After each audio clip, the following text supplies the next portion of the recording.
Monty Show, the truth in sports talk streaming.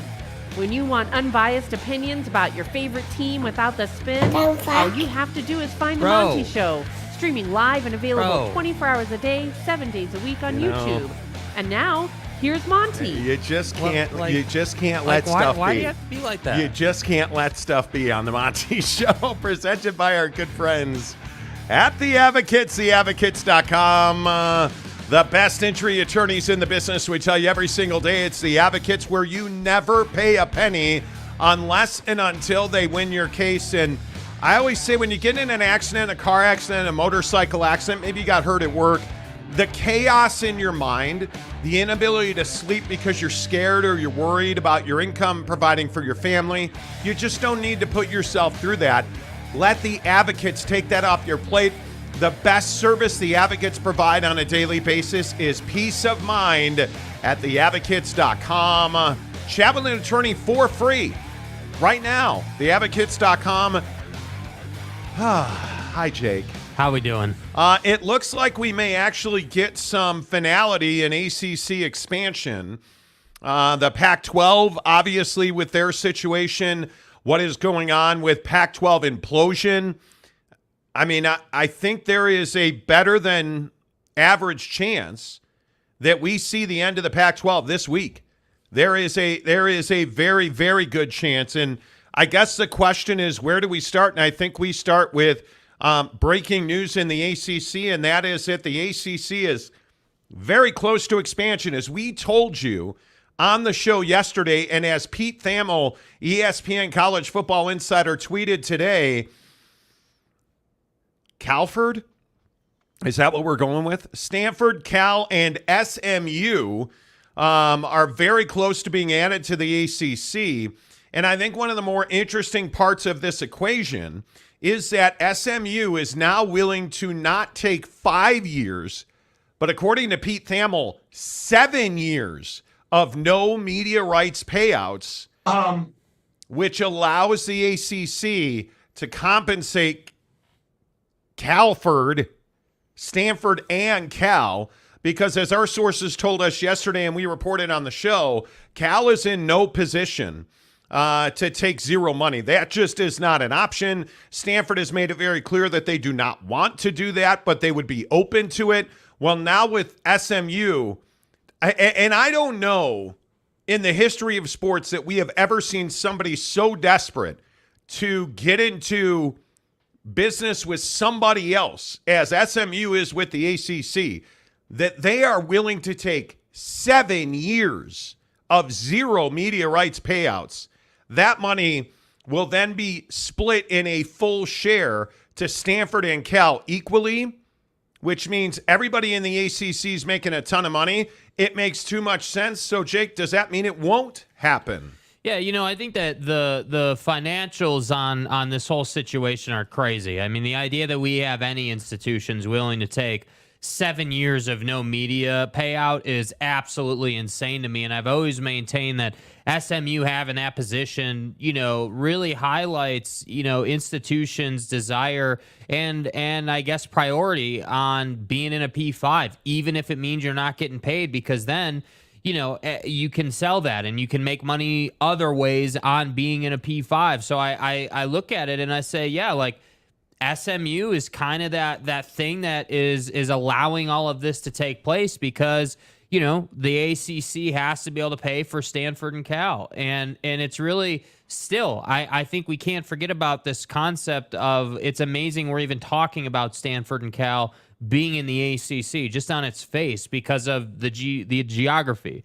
So to me, yeah, I do think that there's a good chance this happens. I think that Stanford needs a P5 or a P4 home. They need to be in a power conference. And as for Cal, unfortunately for Cal, they're in the financial position they're in. If they were in a much stronger one, I think this would be done already. I think they'd be a lot more attractive. So to me, I just look at this situation. I say, yeah, like we need to get finality on this because ultimately you have other options for these Pac-12 schools in the waiting, obviously, in the Mountain West. And I think it just comes down to the fact that Stanford just won't entertain that idea. They don't want to be getting paid $10 million, or $8 million, whatever that uptick in revenue would be from CBS. Right. So Stanford's not interested in that. So to me, yeah, I think there's a good chance it gets done, but I still, it's not guaranteed, I guess is the point. And there are a lot of people now nationally who are saying that, oh yeah, there's a meeting and they got to figure out the financials and the money, but there's much more momentum now than there was a week ago. So to me, I just think that it all comes down to who's willing to pay for what. And Stanford has a reputation that precedes itself, which is why they're in the conversation. And it's really just how much pain are you willing to put up with when it comes to Cal if you're the ACC. It is shocking to me that SMU is willing to take zero money for 7 years. Why? And I want to have a real understanding. I know we have a huge following in Dallas, and I know there's no SMU fans in Dallas, but okay, I'll stop. Tarrant County. But I know we have a lot of SMU fans on this show.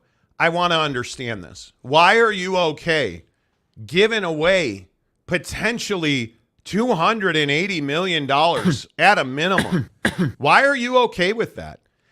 It makes no sense to me. And yeah, you get access to bigger games, but SMU has shown no willingness to do what needs to be done to win football games or basketball games. I don't understand it. What is the value of the ACC to SMU and SMU to the ACC? I can't figure it out. And frankly, I think the only value that exists here is it allows the ACC to get into business with Stanford and Cal, which academically, when you look at Carolina, Duke, Vanderbilt, like the academic staples in the ACC, you feel like it makes sense to add two titans like Stanford and Cal. But SMU only is a facilitator here. It's pathetic. And I'm not trying to be inflammatory, and I'm not trying to be a jerk about this. It's truly something I've never seen before. In an era where cash grabs and money means so much, the idea that not only will they pass on 5 years of media rights payouts, but 7 years, that's money you're never getting back. That you're never going to make that money back. It's pure insanity to me, and I could not sit here if I was advising SMU.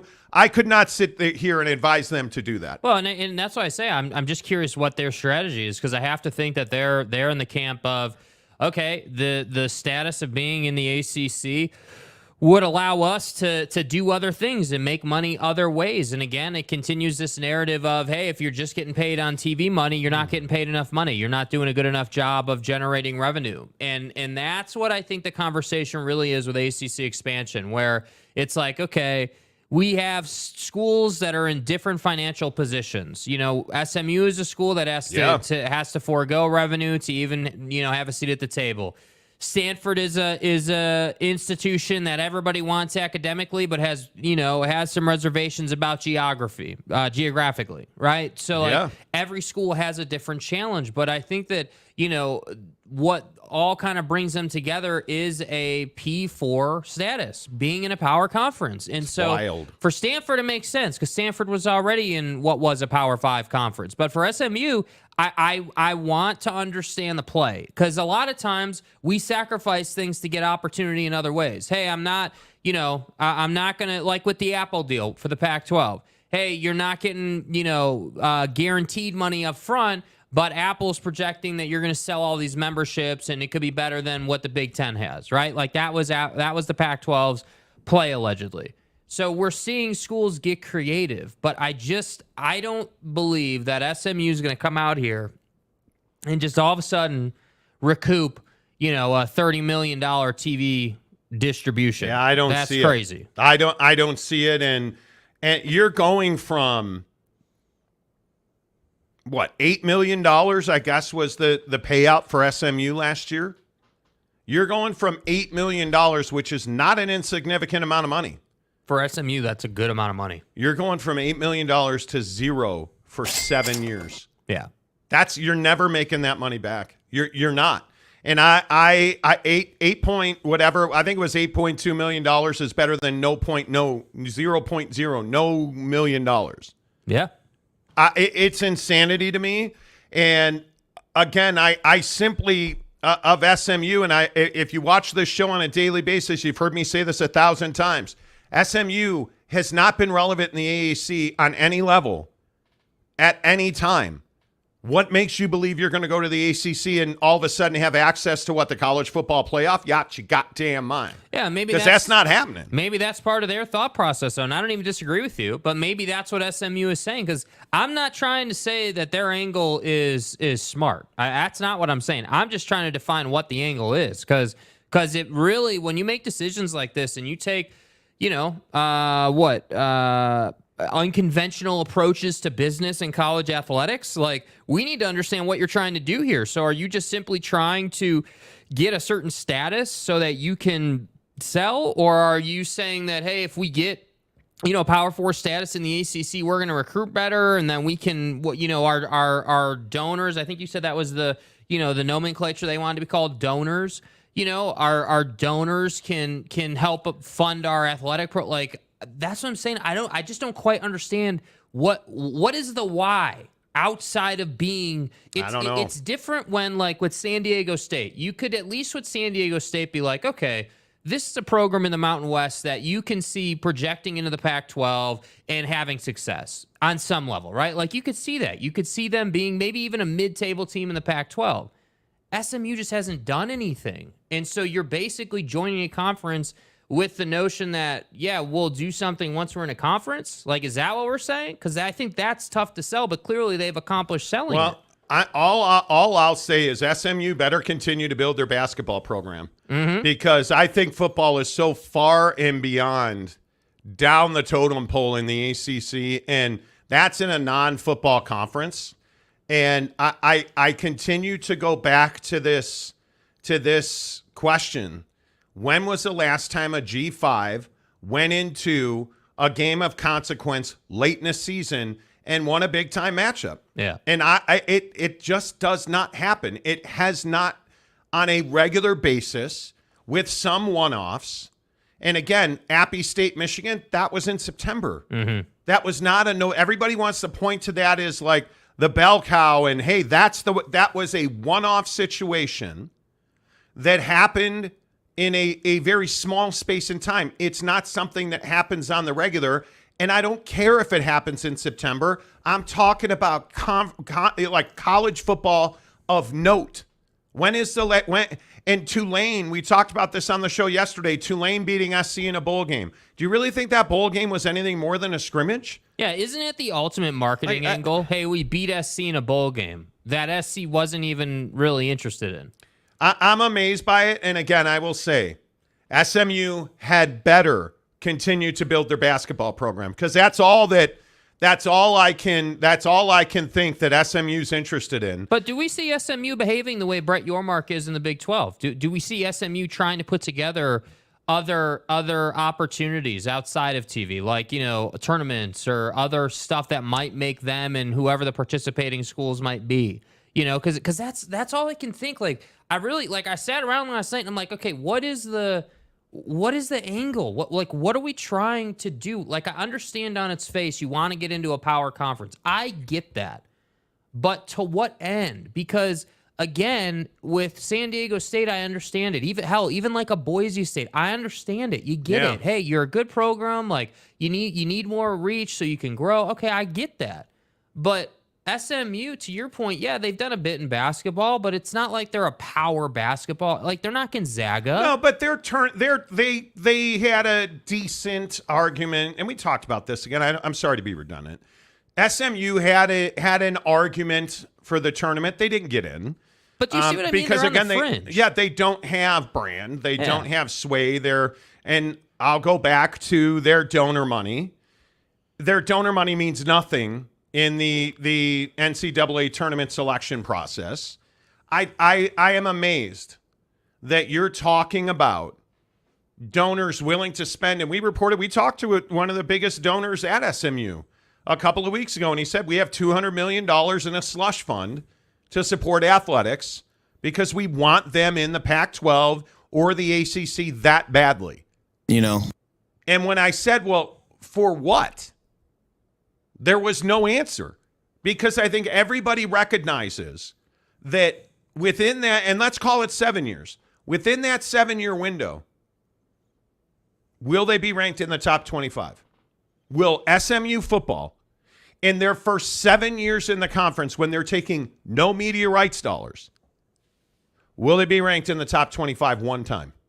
I mean, it's almost impossible to say yes. Like I mean, but again, this takes me back to other crazy coaching hires and aggressive moves. See, again, and this is what SMU's trying to do. Yeah. They're trying to say, hey, let's get into a Power 4, and then let's make an aggressive, let's almost like turn the light switch on. Like, we'll go and hire our Deion Sanders, and then we will, yeah, sure, we've got the slush fund to support athletics, but then let's put a little more money just into the football program to grow it and to get it to where we need it to be. I mean, I just, it wasn't surprising to me that when we had that conversation, there was no answer to, for what?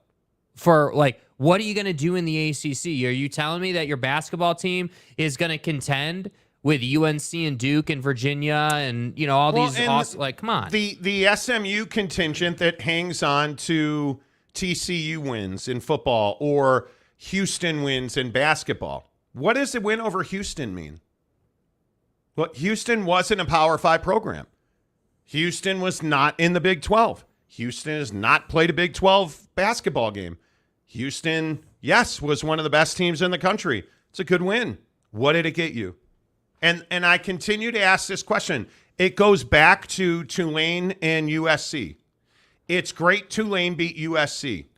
Everybody recognizes that USC was demoralized in that game. They very clearly, the laundry list of excuses for USC is a mile long. Yeah. Ultimately, in the day, Tulane won the game. Yeah.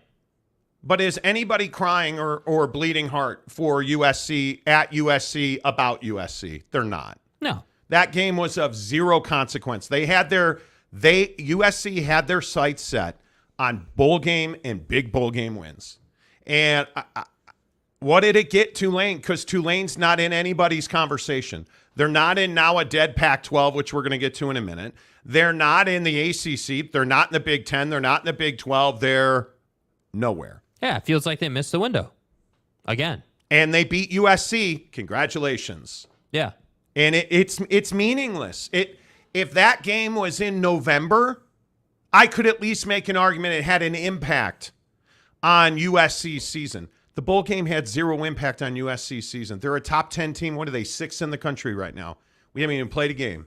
And chances are USC's not going to lose a game until November this year.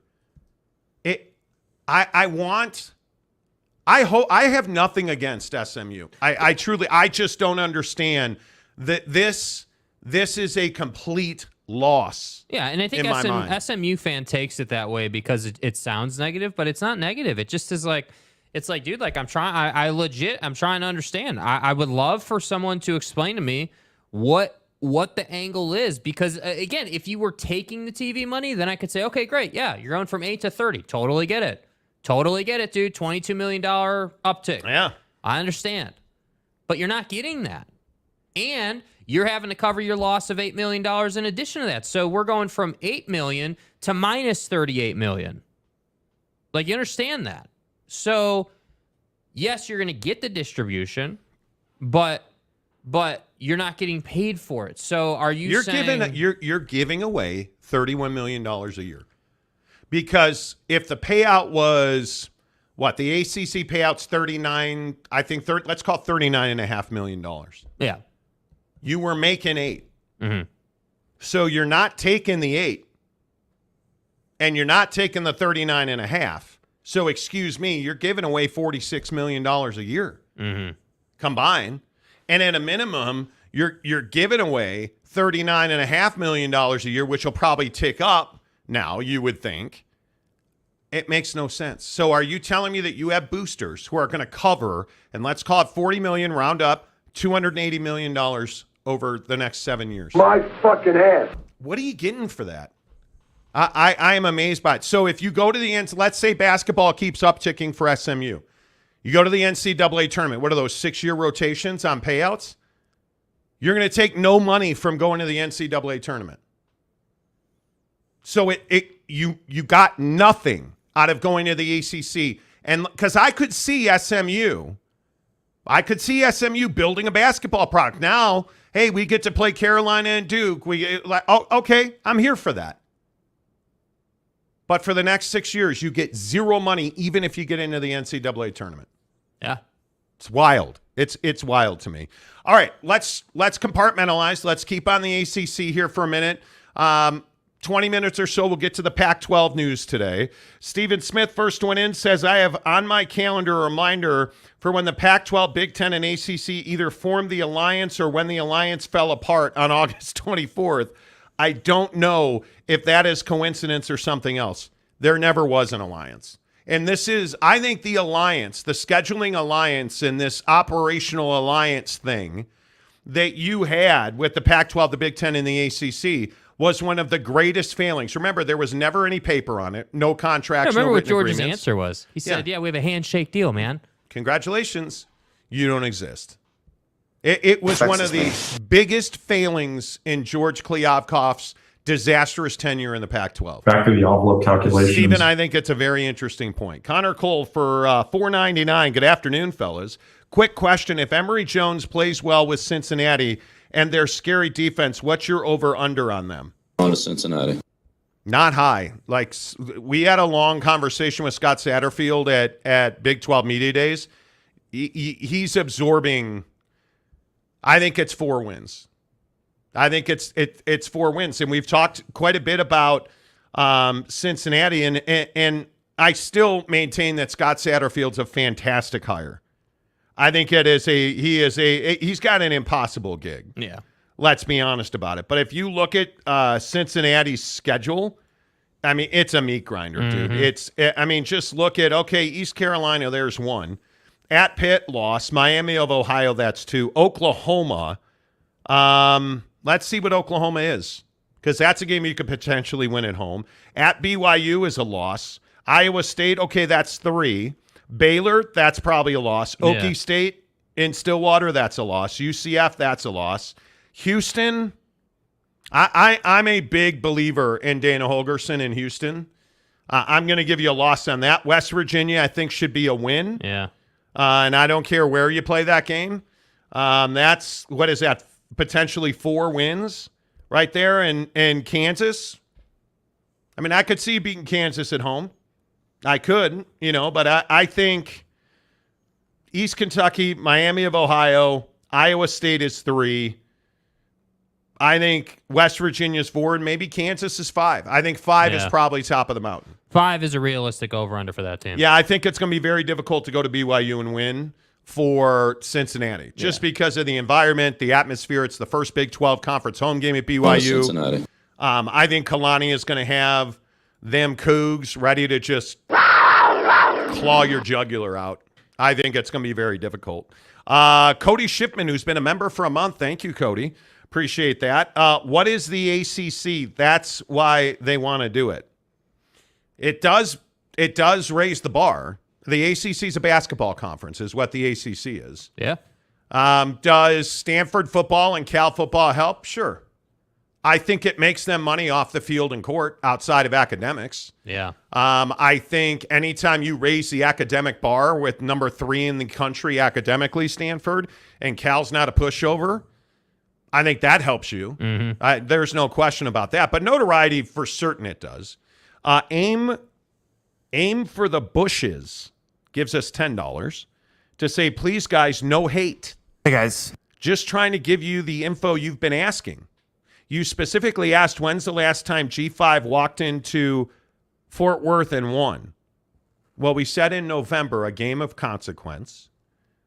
SMU has 2 in a row there, but you blew up on me. No, we didn't blow up on you. What we said was, we're talking about games of consequence. Yeah, something that matters where both teams are engaged. Something like a notable win of significance, which SMU does not have and has not had. That SMU, again, I'm just saying, SMU in football is irrelevant. And I know that you got all that cattle money and all that oil money and all those hats. I get it. No oil, bro. We get it. But what have you done in football? And I'm tired of hearing about, well, they're going to let us get off the mat from the death penalty. You've been off the deck from the death penalty for years. You've got nothing in football. Basketball, I could make an argument that, again, I think last year you had an argument to be a tournament team, frankly. Mm-hmm. But we'll see. Aim for the Bushes gives us $10 more. When's the last time SMU beat Houston in basketball? Hey, guys. SMU beat number 6 Houston a year ago and should have been in the tourney. Well, but they weren't. Finished second at 23-8, but snubbed. Memphis was third and in. SMU beat Memphis twice that year. But, okay, so why did Memphis get in and SMU did not? This is the answer SMU fan doesn't like. SMU's irrelevant. SMU does not move the needle. SMU does not bring people to the TV. And I love the argument that SMU delivers Dallas. It doesn't. Oh, dear. Oh, my. It doesn't. Yeah. And we can sit here and you can hold on to SMU beat TCU in Fort Worth. Congratulations. But the University of Texas is Dallas. TCU is Dallas. Texas Tech is more Dallas than SMU is. Yeah. SMU in football is irrelevant. Basketball, I pretty much said the same thing you said, that you could have made an argument to get them into the tournament last year. Mm-hmm. But they didn't get in because there's no brand there. There's no value there. There's no sex appeal there. Nobody's fighting to get SMU into the tournament. Yeah. Memphis with Penny and that story and that market, and that was compelling. Memphis football is compelling. There's no question about it. I don't know. I'm not, and I feel bad, like I'm kind of being an asshole, or I'm not at all trying to do that. Not at all. Yeah. But if we sit here and we have an honest conversation about what value does SMU bring, and this idea that beating TCU in Fort Worth, those games are not of consequence. It's really unfair. Was the win at Houston of consequence? The answer is no. It was not of consequence. Yeah. Not to Houston and not to SMU. Those are simply facts. Yeah, man. So, and I think it's hard to take. Like I understand why whatever this guy's name is trying to ride I'm that assuming point. you're an SMU fan. You must be. Yeah, which is fine. I'm assuming. But yeah, it's hard to take if you're an SMU fan. But again, this was always my point about like teams or not teams, universities and their football programs right now with realignment and finding a new home. Dude, winning's been prioritized on one hand, and then on another hand, it's not as prioritized. Like if you're an obvious candidate, if you're Oregon, winning doesn't matter as much, right? Because you're Oregon. But if you're SMU, winning means everything, because then you have the ability to say, hey, dude, yeah, we're not Oregon, we're not UNC, we're not Clemson, but we still win, and we can be relevant in your conference, But SMU hasn't really done that. Yes, they've won a couple games here and there, but it's not enough where you're like, yeah, dude, like that particular program could be a big time problem in a Power 4 conference. And by the way, TCU last year, came to University Park and beat your ass in football, 42-34. Like you lost to TCU at home. So you went to TCU and you won, but you can't win at home. So are those TCU? That right there is exactly what I'm talking about. That's what I'm talking about. Yeah. And I'd also point out that you lost to Maryland, TCU, UCF, Cincinnati, Tulane, and BYU. Your record against, is this really the argument that you want to have on SMU? Like, football is not the place to go to defend SMU. No, it's not the place to go. It's not the place to go. Football is not the place to go. And I get it. Aim for the bushes. I agree with you on basketball. Patrick Despain for $20. Thank you, Patrick. It's only taken 35 years for SMU to recover from the death penalty. Do you think the, quote, naughty nine in Sherwood Blunt want a do-over? Hey, man, a lot of what they did is now legal. So Mark Thorpe for $10. If they add 3 schools, does that make it an odd number in the ACC, or does it actually even out since Notre Dame? I think it evens out because of Notre Dame. And I don't think that you need. I mean, with Notre Dame not being there in football, I just don't think it's of consequence. Yeah. So I think it works out perfectly. 10 more from Aim for the Bushes. SMU also has 2 ACC basketball champs. If Dykes hadn't betrayed, probably could have competed in football too. Probably, okay. Not stellar, but certainly good enough for the ACC. You're not. You're not good enough. Honest to God, you're going to take no money for 7 years if this actually happens. Will you be ranked in the top 25, AP top 25 in football in those 7 years? No. How will you get there? How will that happen? And Sonny Dykes didn't betray anybody. Sonny Dykes did not betray anybody. So, but that's just me. Lance Johnson, recruiting and SMU has deep enough pockets to withstand the $60 million loss over 7 years. Okay, so recruiting. I can see recruiting helping you. But at what level are you recruiting? Because it's not the recruiting that will make a difference for SMU, it's the development. Yeah. Because you're not going to beat another P5 school to 4- and 5-star kids. Well, that's what I'm saying. You got to build a juggernaut on a budget, dude. I mean, you got to build, you got to, like, if I was SMU, I'd be trying to build that basketball program up as much as I could. Make some waves in the tournament. Get notoriety, get some attention. Yeah, absolutely. T. Higgins is a badass. Oh. Gives us $5 to say, breaking news, SMU changing school names from Southern Methodist University to Stupid Money University. Hey, man, I wish I had Nick, can you $280 million just begging for a purpose.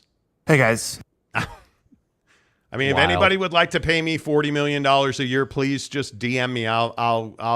We'll get it done. We can do wire transfers, automatic, no problem. Payment plans, hell yeah. Delaric, it will take 10 years for SMU to start to consistently be in a top 25 football or basketball men. 5 for women. They want in a P4 to have options for the future. Has to be. And that could be, but yeah, man. Look, I'm not the guy that's even. I don't even hate SMU. I'm not, no. And neither does he. I'm not, and I'm not saying you do. Like, I just think that the case isn't strong right now. There's not a lot of places to go. There's not a lot of angles.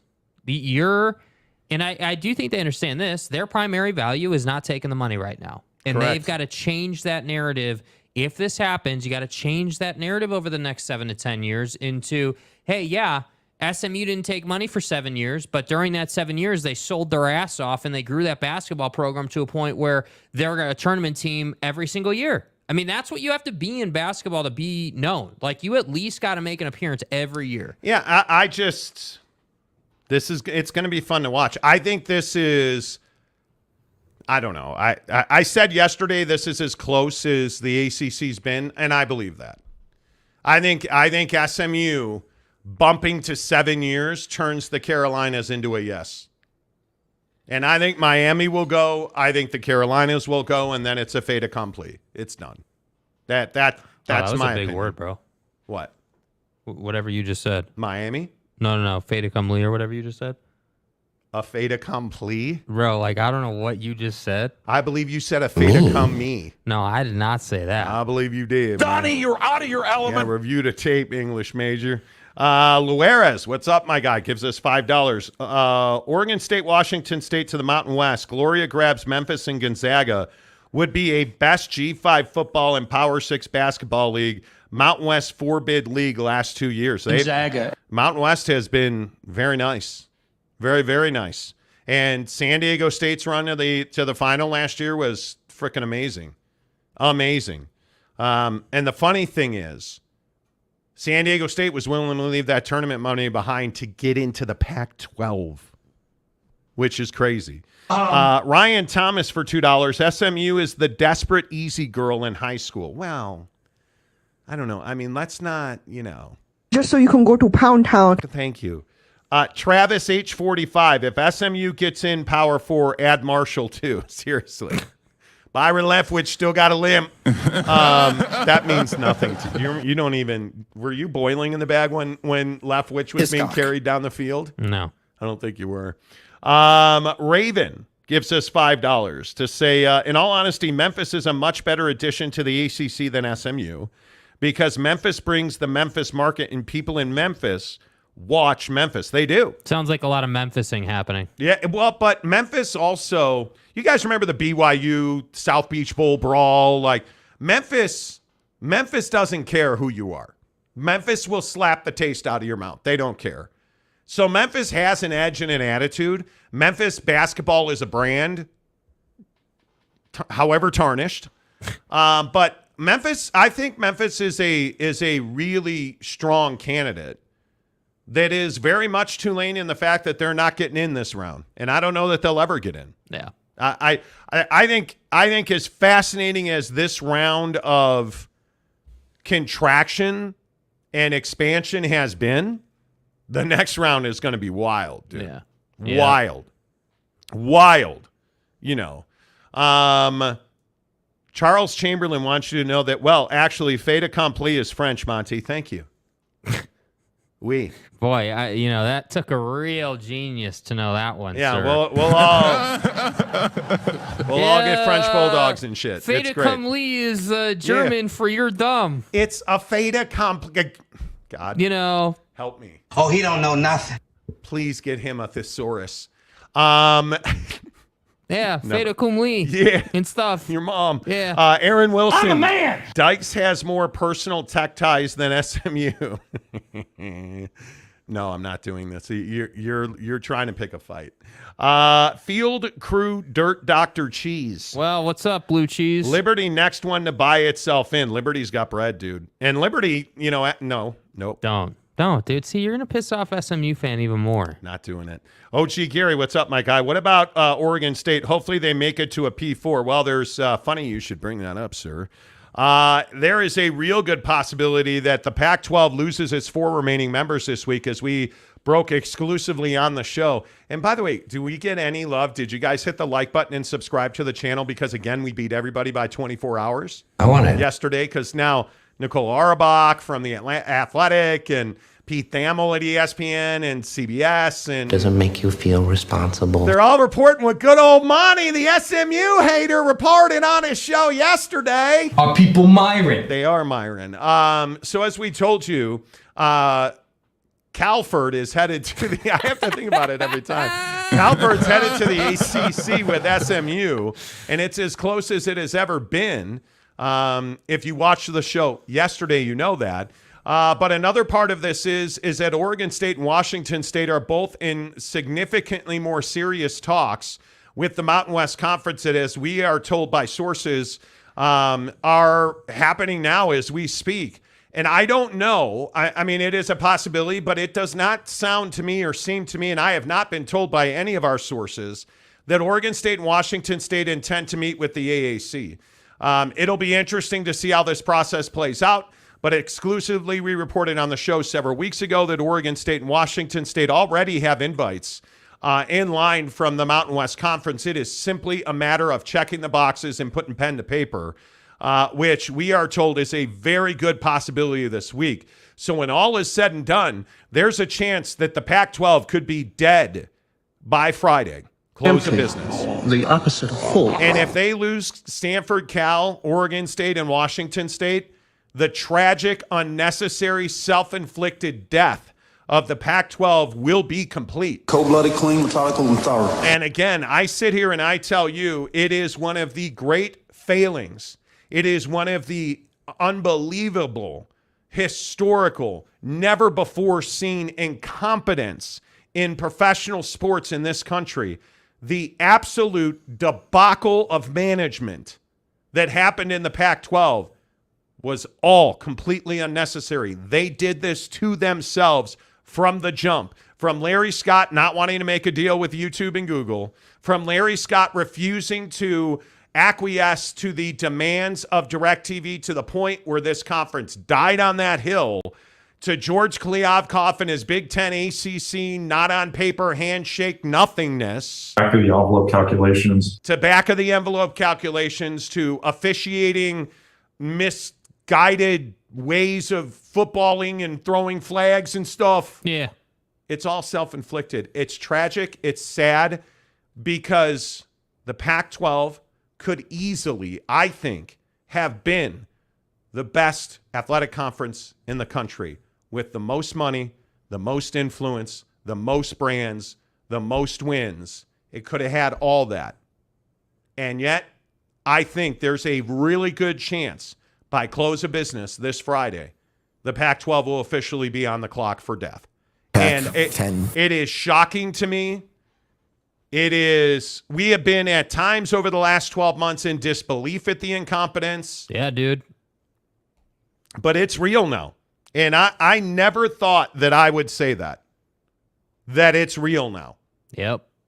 And yet here we are staring down the barrel at the death of the Pac-12. And I don't know, in the comment section, I'd love to hear from you guys on this. Like, do you hear, and I don't know, can you think of, do you, in any way, shape, or form, have an example of the absolute implosion of a team, a league, a sport on the level of the Pac-12, who had all the money, who had all the influence, who had the opportunity to crush the Big 12, who had the opportunity to add brands like Oklahoma and Texas, to add BYU, and they just didn't do it, and now they're dead. Yeah, man, I think that it's historic. I think that, frankly, it begs the question, who's next? Which ACC or Big 12, who's next? Because that's where the conversation's going. Now, I don't think that happens tomorrow. I think that's probably a 10-year question, but I think that's what these conferences are competing for now. Because, again, the SEC right now may be in the driver's seat, but we've seen how quickly things can change. And so it begs the question, okay, if the ACC adds Calford and SMU, what then? What then does that's kind of my thought process. Like, what's the direction of these conferences? I know where the Big 12's going. The Big 12 is a sales organization that happens to play sports. Those guys sell their asses off and make a ton of money, which leads me to kind of feel like, yeah, there's a lot of reliability there. When you're liquid and you have money just sitting, you have options, much like Stanford does, right? Stanford doesn't want to be independent. They'd like to be in a P4, which is why they're humoring this conversation, but they could be independent.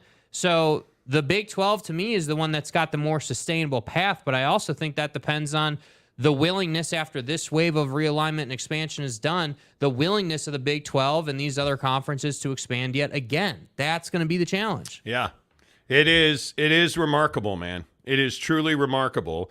Let's get some of your thoughts on here. Jim Choi says nothing is sad. Oh well. I think it's terribly sad. I'm Shiva, the god of death. Terribly sad. Bryce Martin says the AAF, but the AAF never had money. No. The AAF never had traction. The XFL. It'd be like the XFL, if the XFL had ever had real money or real influence or real pull. But none of the spring football leagues, even the USFL back in the day when Donnie owned a team, there's simply just there was never financial traction. Yeah. You could never afford the checks you were writing. The Pac-12 had all the money in the world. They had all the influence in the world. They had one of the better TV deals when they made it. The incompetence of this thing, you guys. Yeah. It's remarkable. Oh, Scott Black, Enron. Yes, Enron. Absolutely right. The Dallas Cowboys. Charles says, well, I don't know about that. Like when they sold to Jera, you mean? That could be interesting. Certainly that could be interesting. Hey, shout out to Sean Jenkins, new member of the show. Let's go, baby! Let's go, Sean Jenkins. You guys, we are rocketing towards 25,000 subscribers. We are at 24,499. We need 500. Come on, dude. Remember the goal. Our goal has been to get there by kickoff of NFL season. There's no reason we shouldn't get it done. Let's do it this week. Yeah. let's get it before kickoff of college football. College football. We just need 501 subscribers. Yeah. Now, just 500. There we go. We are at 24,500. Hit the button. You guys are amazing. Please hit the like button. That really helps the channel grow. BJK gives us $1.99. Thank you. Mike gives us $5. Thank you, Mike. Travis H45 says the USFL. I just think the USFL never had the money. Because it's garbage. They had all the talent, but really at the end of the day, they couldn't afford to pay guys like Steve Young. They just couldn't afford that. So ultimately, the difference is the Pac-12 actually had the money. Mm-hmm. They had the memberships. They had the endowments. They had just the threw donors. it in the trash can repeatedly. I mean, all over the place. Yeah. Mike, $5 more. How much personal security does Kliavkoff travel with now? My goodness. And we, again, not to keep telling you. What's up, dude? He's a brilliant guy. As we reported 3 weeks ago, George Kliavkoff is a man that's just pushing paper right now.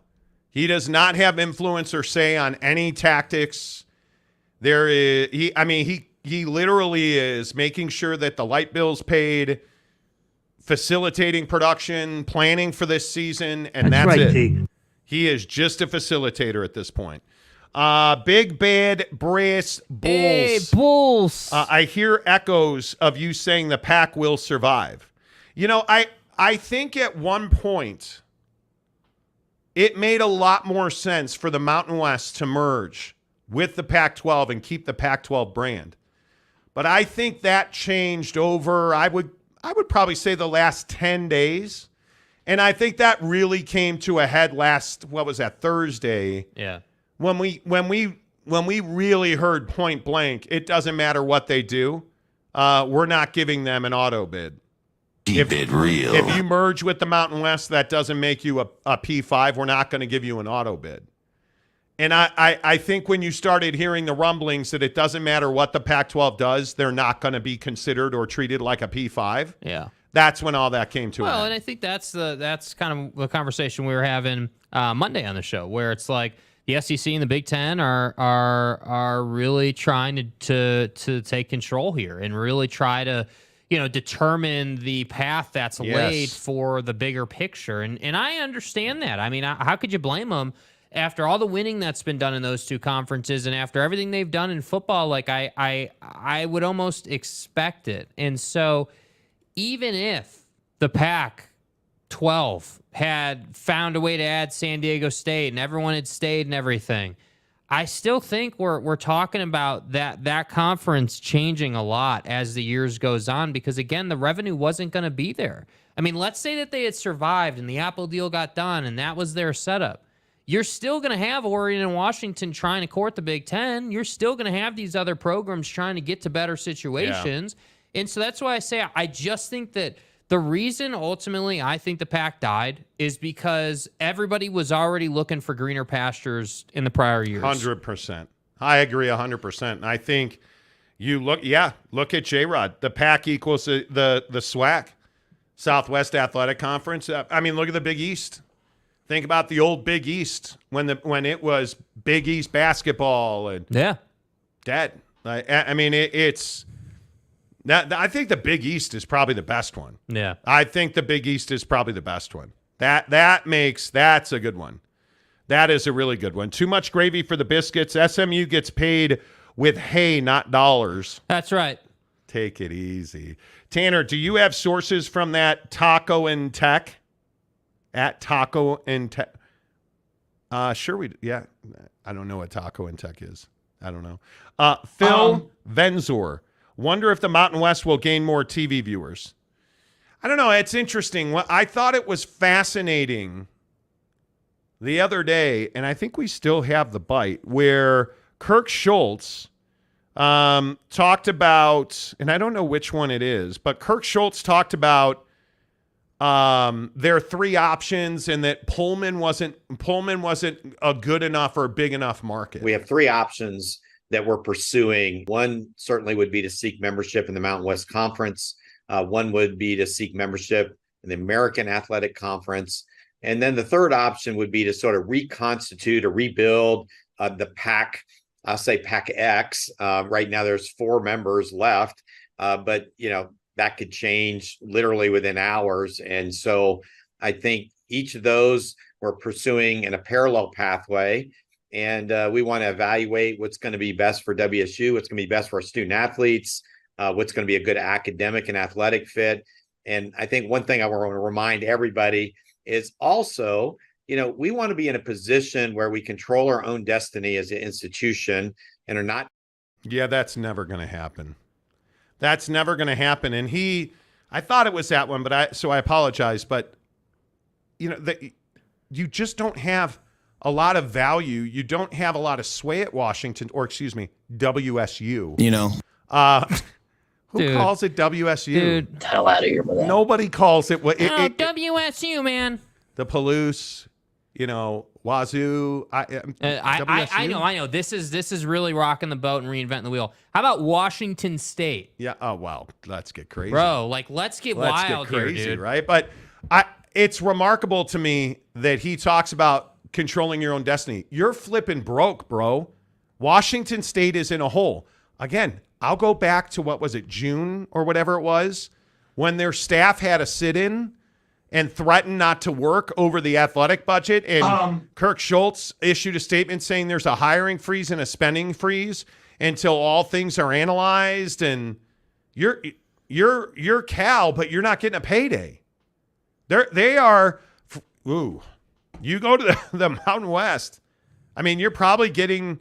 I could see the Mountain West bumping up to $7 to $10 million a year if you had Oregon State and Washington State, but you're going to have to extend the years on that, which is something I know was prohibitive for Stanford. Yeah, and Stanford wants to be in a P5, which is why they're willing to bite the bullet and travel to ACC country. But, bro, Washington State does not control its own destiny. No. And I will happily say Kurt Schultz is one of the reasons that conference is dead. Yeah. There's no doubt. Okie Sam. How about that Toby's Practical Business College there, huh?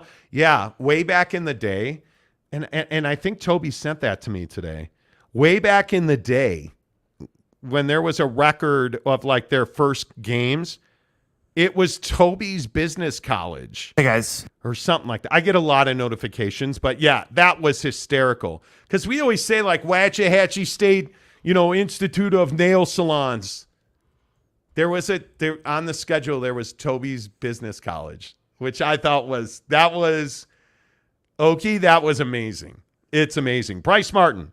It is it really an advantage for Oregon State to go to the Mountain West and dominate and maybe get a college football playoff spot, but that payout won't equal some schools' base pay.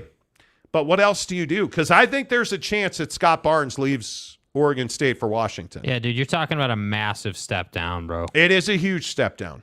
And if that grant of rights is extended for 5 years instead of 3 more, I guess that's what you do. I mean, I would think that you would pay whatever the buyout is to get out if you're invited. But Oregon State had a chance. They pandered themselves to the Big Ten and the Big 12, and they both said no. Yeah. So I don't know what you do with that. As soon as ASU played ball, that was over for Oregon State. That was Oregon State's only path, was if ASU was like, screw you. But they weren't. Mark 324, Washington State's president remains delusional. Yes. Lance Johnson, I'll bet the Mountain West Conference would take $20 million per year from Apple. Phew, dude. Are you kidding me right now? Kyle A for $2. What happens to Washington State athletics? Big debt. I don't know. Yeah, that's the main question. I think that's the only question. Because you're not paying off $70 million with $8 or $10 million a year. They have a ton of debt service. They have litigation. They have the Rolovich lawsuit. You have a faculty and staff that is not, I don't know what, being placated well. They're not happy. They're not satisfied with the money you're spending in athletics. And thus not motivated to do more work. Or support athletics, or do what has to be done. I mean, it's wild to me. Wild. Mark Hales, what's up, Mark? Washington State and OSU will not dominate in the Mountain West Conference. I think Oregon State will. Their facilities are amazing. Oregon State will have a fine time in the Mountain West. I think Oregon State. Yeah. I think Oregon State's going to win 8, 9, 10 games this year. Yeah. That's a good football program. Yeah, in the Mountain West, that's a double-digit win team most years. Yep. Boyd Lake, it's called Independence, but who can afford that? Yeah. Who can afford that? Too Much Gravy says this guy scraping for peanuts, quite literally. Marcus Stuckey, putting brave face on the worst case scenario. Really? You're not wrong. A brave face might be the best way to say that. Man, it is wild. It is wild. Dude. Mike Smith says broke. Truth. Too much gravy for the biscuits. He's looking for change in my sofa. Yeah, he knocked on my door too. I said, hell no. T-Duck says Mark Hales, Mountain West is weak. I don't think the Mountain West is weak. I mean, it's not, Power 4 good, but it's a pretty good conference of the group. If you step down to the Mountain West and your athletic budget gets cut in half, are we saying that you're probably going to get cut in half? I mean, you look at in that league. In basketball, that's a hell of a basketball league. That's a good league. But, I mean, Boise, Air Force, Fresno, Nevada, New Mexico, San Diego State should be better. UNLV, Utah State. You have a lot of football schools in that conference. Yeah, and Oregon State fits in well. So does Washington State. I just think that Washington State is not, as quality as Oregon State. And Oregon State has shown the ability to win 10 games in a Power 4 conference. Nope. I totally agree. Christopher Shannon, Washington State athletic revenue is $84 million. So low. Dude. But you don't need, that's just revenue, not profit. Like the money that they don't make because they're paying Comcast, because they're paying the Holiday Bowl debt, because they're having to figure out how much they're going to settle with Nick Rolovich for. I mean, it's unbelievable. It is unbelievable. OG Gary, 7 to 10 million per isn't too shabby. Not on a G5 level, it's not. I mean, that's not shabby at all. G Lee, what does the ACC want? Why does the ACC want Cal? Well, one, you can't just have Stanford on their own. I mean, you can't have Stanford out on an island. They have to have some easy trips. Yeah. Hey, let's get in a bus and drive over to Cal. You have to have that. Yeah. And they can share travel costs in some ways. But I also think educationally, that's the value in Cal. Cal athletics, you're getting a lifeline here. If you don't figure it out now in football, you never will. I think hiring Mark Madsen for basketball was a really smart move. Mm-hmm. But, I think I think you have some real issues there. And I think really if we're being honest about where Cal is, Cal needs to be careful. Yeah. Because pretty soon Cal's going to be shaking the couch cushions for calzone money. At Papa Murphy's, we do more than just pizza. We do calzones. Papa Murphy's does calzones? Oh, I think you mean I do the calzones. And how do you do it, Dad? How do I do it? How do I do it? Oh, well, we do it with fresh ingredients and hand-shredded cheese tucked in a scratch-made dough. That's how, honey. At Papa Murphy's, we make great pizza. You don't forget the calzones. Order now at papamurphys.com. Papa Murphy's Pizza. Dude, come on. Love for the transition game over here. Come on, dude. You didn't even see it coming. You didn't even see it coming. Papa Murphy's Pizza, the official pizza of the Monty Show. Download the Papa Murphy's app. Make sure that you use the promo code Monty25 to get 25% off your purchase of $25 or more at Papa Murphy's Pizza. Tell them you heard about it on the Monty Show. I see a bunch of you talking about the Rolovich case being dismissed. Most of the Rolovich case was dismissed. And you'll remember, Nick Rolovich, former football coach at Washington State, did not want to get vaccinated. The coronavirus. And at Washington State, you are a state employee. All state employees had to be vaccinated. Everybody gets a test. Rolovich cited the fact that he was Catholic. And he said that was the reason he couldn't comply with the state mandate. God bless. And he said, this violated my rights and blah, blah, blah. A federal judge threw out most of that lawsuit in May, basically saying there's precedent for states mandating that all employees get vaccinated. What is at issue is whether or not Washington State breached Rolovich's contract and discriminated against him. Those two parts of that lawsuit, which really is Rolovich versus the athletic director, Pat Chun, that part of that lawsuit is absolutely intact. And it's going to be very interesting to see what he is able to get and what they are able to do. Yeah. He's got 3 of these charges. I think my guess is that Rolovich will be paid the balance of his contract. That's my guess. Because his main gripe against Washington State now is that they violated his contract, which it'll be interesting to see what that settlement looks like. Because remember, Nick Rolovich, the former football coach at Washington State, is suing Washington State, Pat Chun, and a guy named Jay Inslee, who is the governor of Washington State. I think he may still be the governor of Washington State. So we'll see. Yeah. We'll see. It's an ugly situation. It did not go over well with the staff at Washington State. There's no easy way out of it. That's the hardest part. There is no easy way out of it. So I don't know. It's a mess at Washington State. And it's really unfortunate because there's just no reason for it to be a mess. Yeah, it's bad leadership, as usual in the PAC. That's exactly right. Hour number 2 of the Monty Show is presented by our good friends at Bucked Up Energy. Bucked Up Energy, the official energy provider of the Monty Show. Let's go. Let's go, baby. Shake it up. We're Time for a buckshot. today. We are a little late. We had a passionate hour number 1. Yeah. But we can't do the show without Bucked Up. That's why they're official energy provider. This is a buckshot. It's 200 milligrams of caffeine.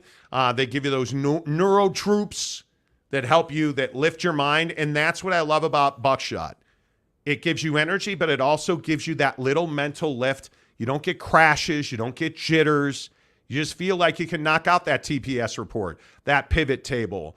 You can hop on that really important conference call because you hit a buckshot. That's simple. It's done. Love it. Tastes good. I'm a huge fan of the watermelon. But you guys, the reason Bucked Up is such a kick-ass company is because they make good products that do what they say they're going to do. Yep. There's so many nutritional products out there that tell you, hey, you're going to lose weight, and you don't. Or you're going to have more energy, and you don't. This works. They're whey protein isolate, the best protein I've ever used. Facts. They're collagen peptides, the best collagen I've ever used. I only drink Bucked Up Energy. They're Miami, Bucked Up Energy, amazing. Oh, by the way, did I mention that they want to send you to see Colorado at Utah on November 25th, presented by Bucked Up Energy? All you have to do, get some Bucked Up. Go into one of their Bucked Up stores. Take a photo with their employees. Take a photo of you with a Bucked Up Energy in your car, at your desk, on your counter. You're entered to win. By the way, we just have, 3 days left. We're announcing that at 3:30 Pacific time on Friday. And I'll tell you, there's only about 6 or 7 guys in right now. Yeah. So you have a really good chance to win tickets to see Prime at Rice-Eccles Stadium in Salt Lake City. We're giving you a pair of tickets to see Colorado at Utah.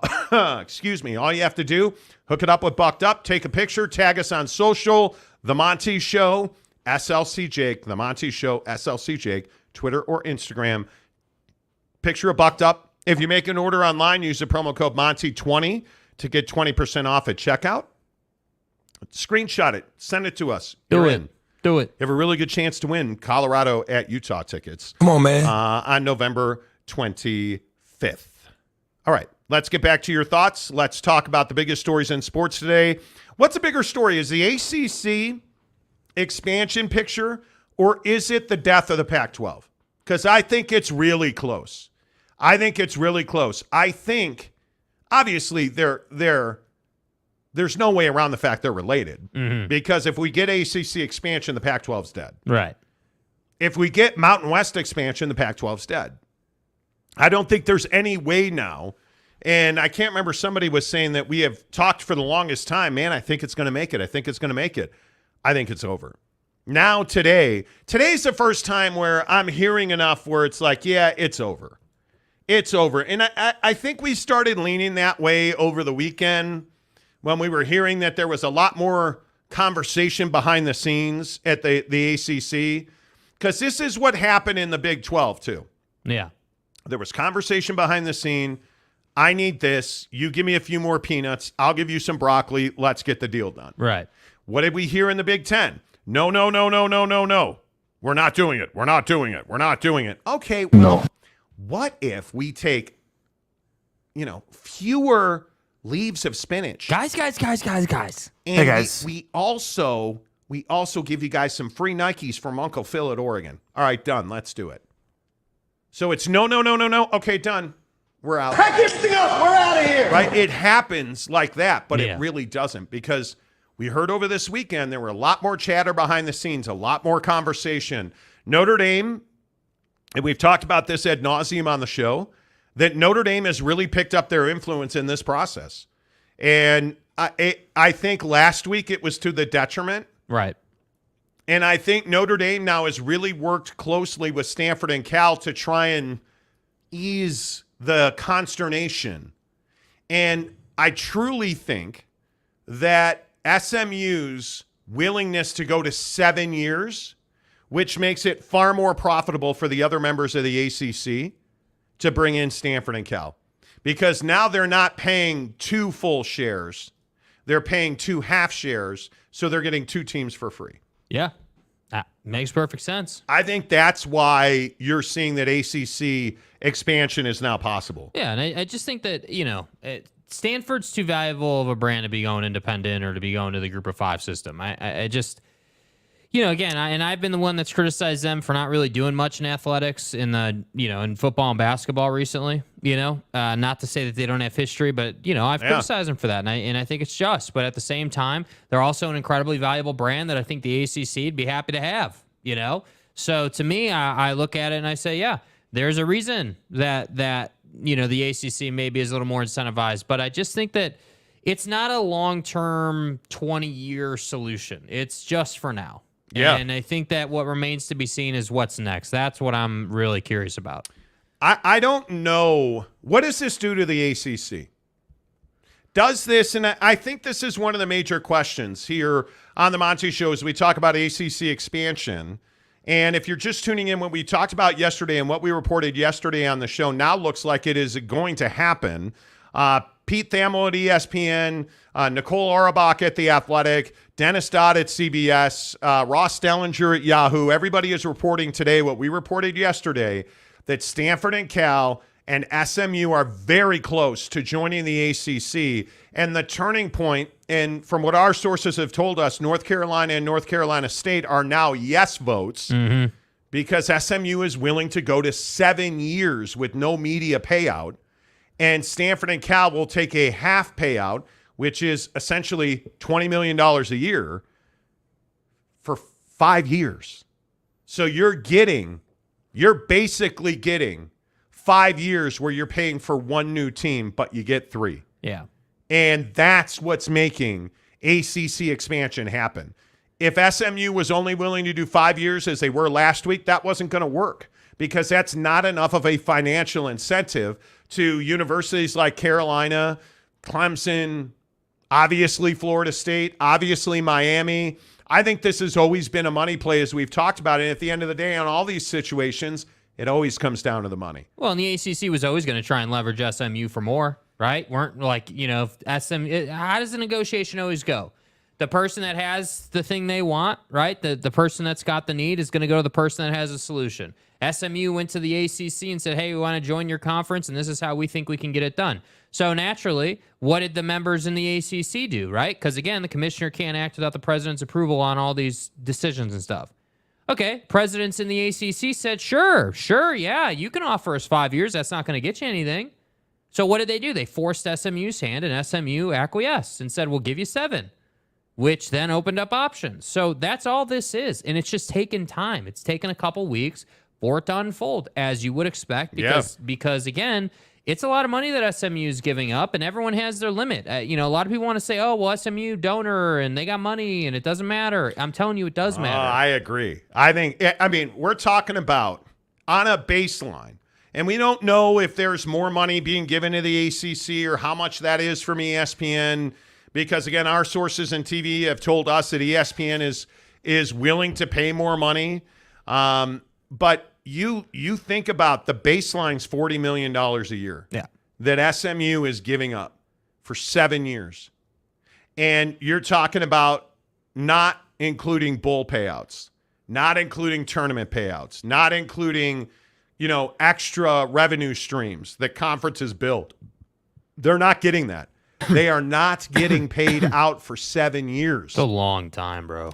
If that's how, hey, listen, if it's just media or, okay, maybe they are getting tournament and bowl money. Who knows? But at the end of the day, they're giving up a minimum of $40 million for 7 years. Yeah. And I'll ask the same question of you again if you're new on the show here this hour. Does SMU, in the next 7 years, if this is to happen starting in 2024, is SMU ever ranked in the AP top 25? No. Yeah, I think not. No. I think not. And I think that the real thing here is these ACC no votes we talked about. Yeah. Florida State, Clemson, Miami, UNC, and NC State. They just wanted more money. And now it makes financial sense to them because they get 2 more years. 2 more years of paying for one team instead of 3. I mean, look at just to put this into perspective, and obviously you guys know the AP top 25, but let's forego the top 10 or even the top 20, right? Like let's just put this into perspective about schools that SMU would have to contend with to sniff the top 25. Iowa is 25, Tulane 24, A&M 23, Ole Miss 22, North Carolina 21, and Oklahoma 20. Those are all bona fide, outside of Tulane, those are all staple P4 schools. Like, nothing to talk about. So, yeah, sure. Could they beat Iowa on the football field once in a while? Yeah, probably. Probably. Honestly, yeah, probably. Right? Tulane? I don't know. Depends on the day. Maybe. Right? But you're not beating A&M. You're not beating Ole Miss. You're not beating North Carolina. You're not beating Oklahoma. You're just not. That's not who you are. Not right now. And that's what I think that SMU has to change. That's why I think they want in so much. Like, I don't know what else it would be. And again, last hour we speculated on it a lot. I don't know what the mission at SMU is. I understand the concept of, hey, get into a P4, go from there. Because getting in, just walking through the door is a huge step. Huge. Monumental, change your program forever step. So, okay, great. I understand that. But is it that if you're not getting paid? Well, is that's it the that question. Monumental if you're giving up $280 million? But here's the question. So you know that's the price to get in.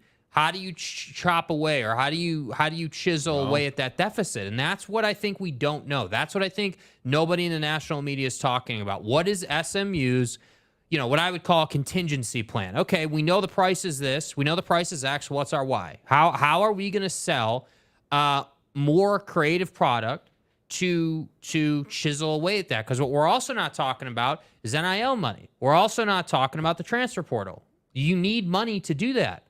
So you're going to go to all your local businesses in the Dallas area who, by the way, haven't spent money on Texas, TCU, Texas Tech, or A&M, right?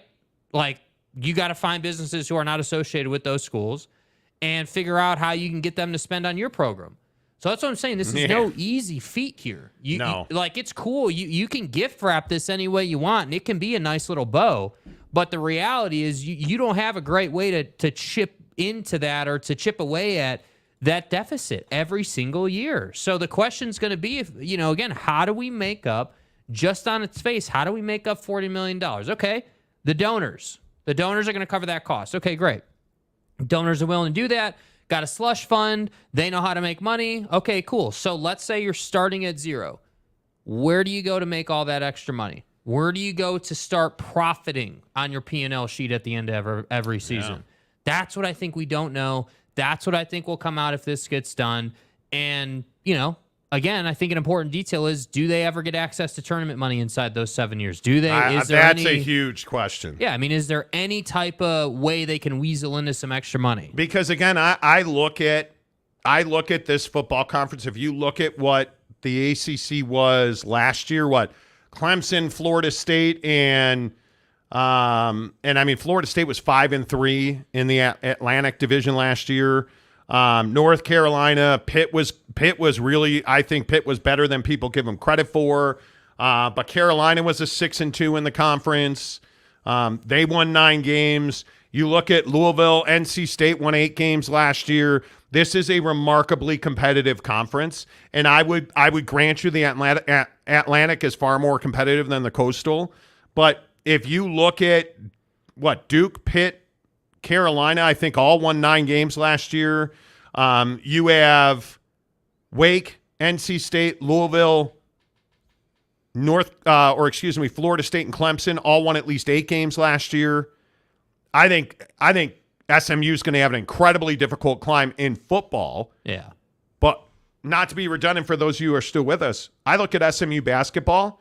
That's why that point you just made. Will they get postseason tournament money? Will they get college football playoff, payouts? Yeah. If SMU makes the NCAA tournament, which I think there's a chance within 3 years they will. Will they get tournament money? I would hope that they would. Yeah. Because I think it is a ball buster if they do not. Yeah. I think that's tough. Jimmy Otson, they should make that up in the following 2 years, and it's all gravy after that. Hey, man. David C. says, for SMU, 1980s ain't walking through that door. It's going to be a tough climb. Hey, you know what, David? It's going to be a tough climb. I think for certain. Yeah, and I look at their schedule last year in basketball, and they lost a lot of games to P5 schools. Yes, they did. I'm talking about you lost to A&M, you lost to Arizona State, you lost to TCU, you lost to Houston, UCF, Cincinnati, Memphis. Dude, I just, there's no getting around it. You just weren't good enough. So when you're trying to, tell me and convince me, hey, this trying to be a tournament team right here. Nah, dude, that's not. I mean, you can't, dude. You can't lose to Dayton, bro. You can't lose to Hawaii, Flyers. bro. Legitimately, you lost to Hawaii 58-57. That's not good enough. That's why you're not a tournament team. Yeah, that's why you're not a tournament team. So all those opportunities you had to be like, hey, dude. Because again, the other thing I try not to let people forget this. Bro, if you're a donor at SMU, and you're the chancellor at SMU, and you're in that leadership group, that room that makes decisions, you've been thinking about this for 2-3 years at least, maybe longer. Oh, at least. At a minimum, right? Yeah. Like in serious capacity. Maybe the conversation's been ongoing for a decade, but hey, when are we going to make the move is 2-3 years you've been trying to figure that out. And now you're here, and last year I feel like wasn't your best. And you needed it to be your best to justify your position and getting in that conference. And I really hope there's a recruiting bump for SMU. I mean, you've got great facilities. I mean, all kidding aside, you're in a great geographical area. Texas, I mean, does the state of Texas warm to SMU if they're in the ACC? I mean, on some level, I would think so. But can Texas take 2- and 3-star recruits and make them 5-star players? But I need to be seeing SMU on TV more. I need to be seeing more marketing campaigns. I need to be I see Texas around. I see, certain brands around. Well, you saw TCU last year because they were very good. Right, but that's my point. Even if you're not good, you can still make people believe that you're better than you are. Yeah, I don't know. I think whoever mentioned Liberty last hour, that was a really good call because the Liberty Flames are good. But what else Liberty's in NASCAR. Liberty's got a NASCAR deal with the 24. Yeah. I just think that there is. Yeah. I don't know. That's just me. SMU. I hope I am completely wrong about SMU. Yeah, unfortunately, I don't because think you are. That 7 years is a long time, man. Yeah. That's a long time. Matt Ritson for $2. Big 12 ACC adds Stanford and Cal in all sports. I think the Big 12 is still better than the ACC. Yeah. I think the Big 12 is one of the top. After expansion, a year from now, the Big 12's, I think, arguably the best conference in the country athletically. Yeah. They're already a better basketball conference than the ACC and the SEC, certainly the Big 10. I think they're going to be pushing the Big 10 for number 2 in football. I want to see what does Arizona turn into in football. Arizona needs to win football games. If Arizona is competitive in football games, I think the Big 12 has a chance to be the best football conference. They, on a yearly basis, they will contend for that honor. Yeah, they will. Lueras for $2. Oregon State will be top in football, bottom in basketball. For how long will they be top in football? Because I think in the Mountain West, that is a very tough sell. Yeah. And Mountain West teams can win big games, there's no doubt. But you are not a Power 5 program anymore. And recruits know that. And that hurts so much. Yeah, Hero 75. I would have a grin on my face if in the last year of the Pac-12, Oregon State wins and goes to the playoff and wins everything.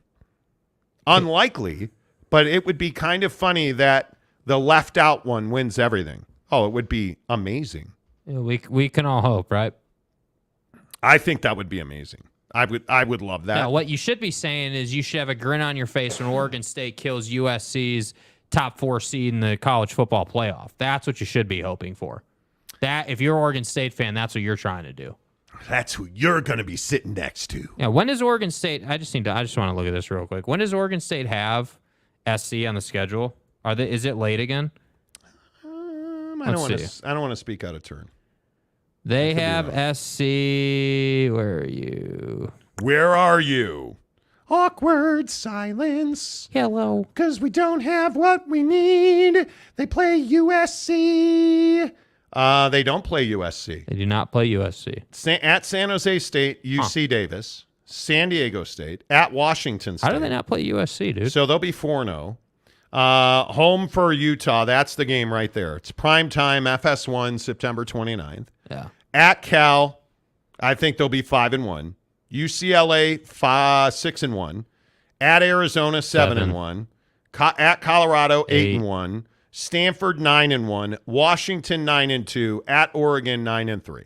Yeah, damn good season. There's a chance they win 10 games. Yeah, because their schedule really plays out for them. Yeah, you're gonna have to be Utah if you want to win 10. Yeah. I think Oregon State. Man, that's a shame they're not going to see SC. That would have been awesome. That would have been an awesome game. But I think, I don't know. T. Higgins is a badass for $5. San Diego State told everyone that they were going to get now that massive San Diego State on shows backdrop sits. They're mocking San Diego State in their pro rata. Okay. The pro rata they don't deserve. Man. Notice you haven't heard much out of our boy at San Diego State, right? Haven't heard much from Adela. Where'd you guys go? JD Wicker. Hey, JD, where'd you go, dude? You denied the Dennis Dodd story. Now where you at? Yeah. It's just funny how that works. My guy, Boss Frog. What's for dinner tonight, Boss Frog? Yeah, what are we working with? Are you going to have another tomahawk?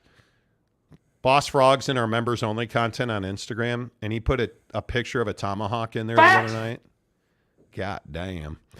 So SMU's potential invite to the ACC take away a business opportunity from J.P. Morgan Chase partnering with another ACC school in Florida, asking for a friend. Yeah, apparently. And I think that's a really interesting point because my question has always been, and I think you guys know this by now, did Florida State really think they were getting out of the ACC? Yeah, apparently they did. I don't think that's one of the dumbest things I've heard. And I say this all the time, and I know that people ask me all the time about, wow, what makes it so ironclad? What makes it so ironclad? I don't know. The lawyers do. If it wasn't ironclad, how come Florida State and J.P. Morgan Chase and that public money, private money thing, their private money deal for $120 million in financing to get out of the ACC grant of rights. Why didn't that happen? If it's not so ironclad and Bob Bowlesby is just some, hick from French Lick, why isn't Florida State out of their grants of rights? Because Florida State is this juggernaut. Oh, wait, it's a couple of things. Nobody wants Florida State. I didn't have a home, did you? And $120 million of private money is a lot of pressure. It's a lot of debt load. And it's not necessary. If Florida State would properly value themselves instead of Kleov-coughing themselves, maybe we wouldn't have to have J.P. Morgan Chase conversations. Hey, by the way, real quick, just even if you found a way to get financing for the $120 million, that doesn't mean you get your rights back. Right? It was always dead on arrival. Okay, so you're going to get financed for $120 million to pay the fee. Yeah. And then what? You going to go independent? Because no other conference is adding you right now. It's hard. It's really difficult to add one team at a time because you need even numbers for the most part, with some exceptions. And you don't have your TV rights. So you're going to pull an SMU and not take TV distribution? Bro, it was dead on arrival from... that's why I say I don't think they ever... Look, dude, Florida State didn't legitimately think they were leaving the ACC. Florida State's that guy in the room that wants to play mind games. They want to say, oh, yeah, we're going to go to J.P. Morgan or we're going to go do this. Jake, the term is saber rattling. I'm sorry, can you say that again? You just want to have your sword in its sheath and you just want to jiggle it a little bit to make sure people understand you have a sword on your hip. And, hey, you'll pull it out and you'll cut motherfuckers. Right? Like you're a badass. Yeah, the sword never comes out. Because you're just sitting there threatening people. Excellent strategy, sir. You're Johnny Ringo. You don't want this fight, Johnny Ringo. Yeah. That's who Florida State is. And it's galling to me that the ACC seems to put up with it. Yeah. But what are you getting out of Florida State? Is the juice worth the squeeze? There it is. Is the juice worth the squeeze on Florida State? No. Cool. You can't win the conference. So they already crowned Clemson in the ACC. You're good. You're not great in basketball. Like, what are we doing? Yeah. Making noise is what we're doing. That's it. That's it. You're a pain in the ass. Yeah. You're a pain in the ass. That's it. That's what it is. Ahmad says SEC is laughing now. They are. Lance Johnson, how are you? $120 million in exit and 13 years of no TG money at $40 million. Now that is that lie leaving something on the table. Well, that's leaving something on the table. Jackson Graham, Liberty with an NFL QB, yeah. But does SMU ever in the next 7 years get to where Liberty is right now? No, I'm not doing that. Because Hugh Freeze moved mountains at Liberty. Yeah. Facilities, scheduling was amazing. But what inevitably happens when you play at Liberty's level? Well, you have success and it costs you because everybody gets better jobs. Mm-hmm. If SMU gets to, let's say SMU somehow in football in the next 7 years is ranked 20th. Who's the football coach and where's his next job? Because it's going to be a monumental task because you're not getting 4s and 5s in recruiting. Mm-hmm. You're not. Can you develop 2s and 3s to play like 4s and 5s? You're not Kyle Whittingham at Utah, who routinely does that. Nick Saban is a better man than you are. You're not Nick Saban, who makes everybody the greatest NFL defensive back ever. That's not who you are. So I don't know. We'll see. And again, I am hoping beyond hope that I am just some stupid fat guy who doesn't know shit about SMU. We built this program on NIL. I'm here for it. Find me in 7 years. Hopefully I'm on a beach playing golf somewhere. I don't know. Yeah. You don't play golf on the beach. But my point is, hey, man, I hope I'm wrong. Yeah. Because SMU fans, you're passionate. You want it. You are thirsty as hell. And I hope you get to drink. I do. Zegret Dane for $5. Sorry, but when was the last time anyone asked you, hey, want to catch that SMU game? maybe if it's a replay of the 80 Holiday Bowl. Funny you should mention the Holiday Bowl, sir. Lawsuits. Kaufman for $5. What happened to the Pac-12 network? Where does the money go if they sell it? Well, I mean, again, this is simplify it. It's a contract. The Pac-12 network is wholly owned by the 12 members of the Pac-12. And if those assets are sold off, they will pay debt. My guess is, because now my question is, who's cutting checks to Comcast? Because you're not getting a new TV deal. Yeah. And Comcast, I don't know what that looks like equity-wise for Comcast if they just don't pay you. Because they're not paying the Pac-12 now. Yeah, they've been withholding. Because for those of you who don't know, Comcast overpaid the Pac-12. By some reports, the Pac-12 knew about it and didn't tell Comcast they were overpaying, so Comcast continued to overpay. Yeah. So it's a $70 million debt that Comcast has already begun, repaying itself. But there's that debt. There's the Holiday Bowl UCLA lawsuit debt. Yep. I mean, they have litigation in that league like ain't nobody's business. And then we get to your $70 million in the negative at Washington State. And by the way, you just built a facility in San Ramon, California, East Bay. Yeah. It's a disaster. Yeah. It is a financial disaster. Yeah. It just didn't need to happen. The money that you want your brain to hurt? No, I don't. No. Do you want to feel rich? Yes. Sit back and contemplate the money those dumbasses in the Pac-12 never earned. And then add to that the money that they gave away in stupidity, in credibility.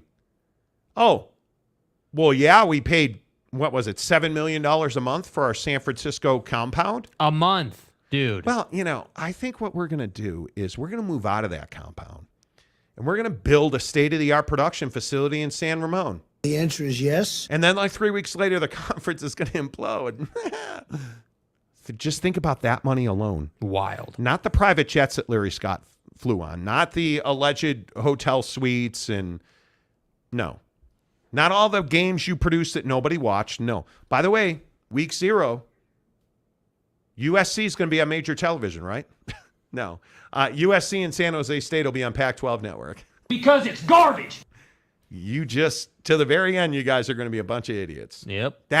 Think about the money these How guys, is USC on the Pac-12 Network, dude? They're not. The money that the Pac-12, not that they even gave away, the money the Pac-12 never made. It's head-scratching, dude. It's so hard to even contemplate. Yeah.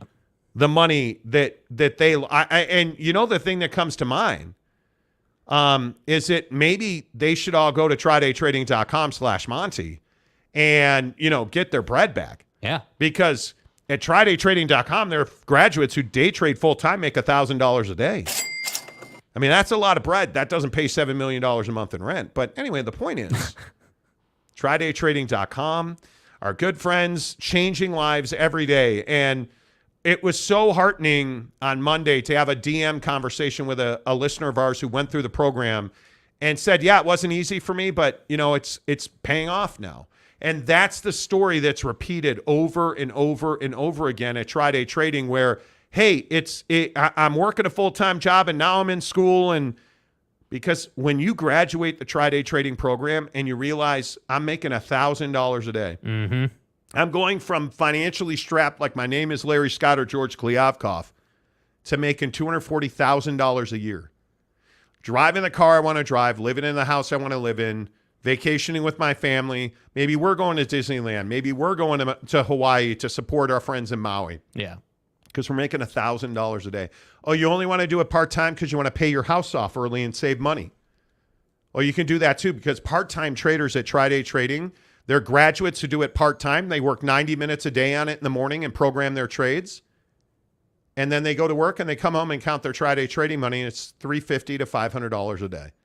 It's remarkable the flexibility and the power you take back in your life because you went to TridayTrading.com and got their 30-day trial membership.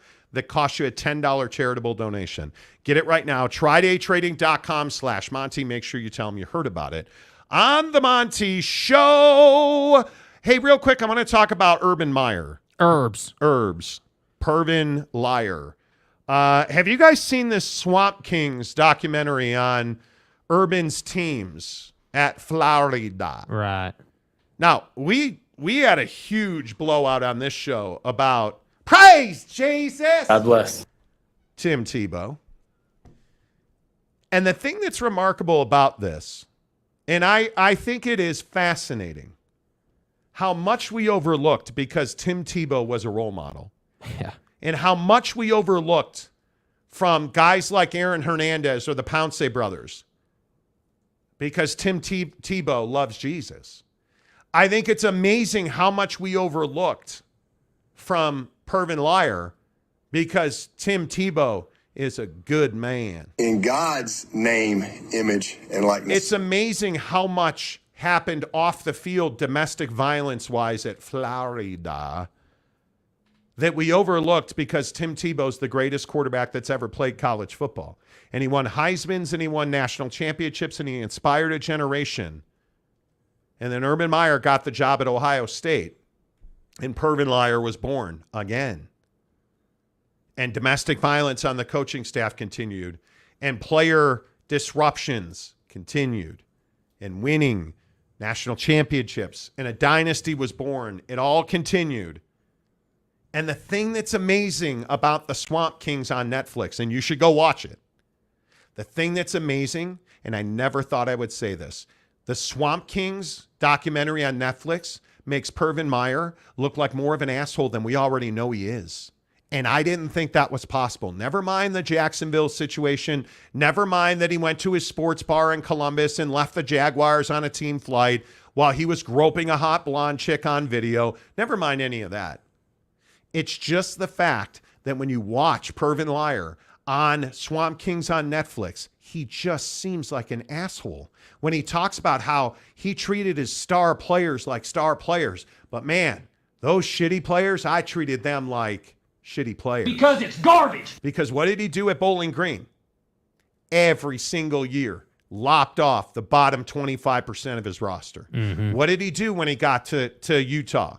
And put BYU's logo on the floors and in the urinals and in the bottom of toilets so that his guys would, pee and poop on the BYU logo. Just to remind them how much you hate BYU. And he would threaten to pull your scholarship and he would treat you terribly and he would yell at you and you were never good enough. And that got wins. And that got him to Florida. And that got him to Ohio State. And that got girlfriends beat up. And that got guys killed. And that got guys in jail, in my opinion. And that got domestic violence on the coaching staff and lies and deceit and half-truths at Ohio State. And it got guys kicked on the ground, allegedly, in Jacksonville. And girls groped in bars in Columbus. And it's just remarkable to me because I still can't sit here and tell you, why do we love Pervin Liar so much? Because he won. And maybe that's it. That's why. Maybe that's it. Because he won, and he created Tim Tebow. And again, we didn't fight about whether Tim was the greatest college quarterback or not. That was not my dispute. Tim Tebow was an absolute savage at Florida. There's just no... I just don't think that there's any denying that. I think that you're going to have a really tough time coming up with another guy who captured college football fandom the way Tim Tebow did. And there have been other dudes, but the point is, for Pervin Liar, that guy was running a hit squad at Florida and nobody knew about it, bro. Yes, he was. And you want to talk about, I'm not talking about recruiting violations at Michigan. I'm talking about people dying, domestic violence, all hidden under Tim Tebow. And yeah, I'm in the camp of people saying, hey, Swamp Kings didn't really give us all the goods, right? Swamp Kings didn't quite live up to what we all wanted, which was a documentary about Florida being an absolute dumpster fire that nobody saw at the time. I understand people feel that way, and I feel that way. But at the same time, I agree, right? Urban does look like an asshole. And unfortunately, a lot of people will be like, yeah, I agree with the logic that you should treat your superstars better than you treat your average player. But unfortunately, that's not how you make the average player better. And lopping off the bottom quarter of your roster doesn't fix the issue. So that's why I say Netflix, and this is a conversation too, maybe another day, but Netflix is getting a reputation for making documentaries that are marketing pieces for the subject. And I don't know that they did that with Urban Meyer, but I do think they're doing it with Jerry Jones in the new 10-part documentary coming out about him. But why don't we get Aaron Hernandez and Swamp Kings? I don't know. Why do we get, oh, look at this great recruiting class that Cam Newton's in, but nothing about the scandal where he's charged with felony burglary and allegedly stealing laptops? Why don't we get Percy Harvin? But we're happy to take Johnny Football through it. We're happy to. We're happy to show Johnny, at the parties and, not watching film and 0.0% on his Like, that's what I don't understand about Netflix. And Netflix is in the business of selling downloads, right? They need people to download their content, and I get it. But notice what happened here. The Swamp Kings trailer made you believe that you were getting scandal after scandal and Aaron Hernandez and all this stuff, but then it didn't deliver. And so I'm just curious if people are pissed about that, because I feel like a lot of people are complaining about that. But I also think the Avery Atkins story. Avery Atkins was a corner, charged with domestic violence, kicked off the team. Charges were dropped.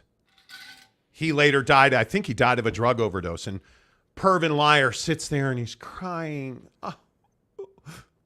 I don't feel sorry for you at all. You created that you created that atmosphere. Yeah. And the thing that drives me crazy is we just forget what Pervin Liar did because he won. Yeah. He won. He made you forget about Steve Spurrier at Florida. He made you forget about, the greatness that was Florida Gator football before he arrived in Gainesville. You have to think about that, because Pervin Liar was the guy. And Tim Tebow and God and Jesus whitewashed all of the domestic violence. Come on. Like it's amazing to me. You should watch it. You should watch Swamp Kings. You should watch it because it's remarkable, man. It is something that I think it is one of the great unjustly produced documentary. They just smooth it all over. Yeah. And yet I will say, Urban Meyer comes off looking like a bigger D-bag than we ever thought he could. And my guess is Urban likely never coaches in college again. Or at all. But I think there's a chance. I'm never going to say never with Urban Meyer, because somebody will give that man a job because they want to win. And some booster will pay for it, and they'll overlook it. And he's a changed man, and I love my wife, and I'm a family guy. But what about my fucking head? What about that blonde in that Columbus bar? We don't talk about that stuff here, sir. But in the media, who's ever asked Urban Meyer about all of the domestic violence? Hey, Urban, yeah, you're taking this. If he takes a job, somebody had better ask him. Please take a job where I have access to your press conference, Pervin. That would be because I just don't care. I think Urban Meyer should never, ever be allowed to influence impressionable young men again. I think that little of him. I do. Harry Austin for a member for 2 months.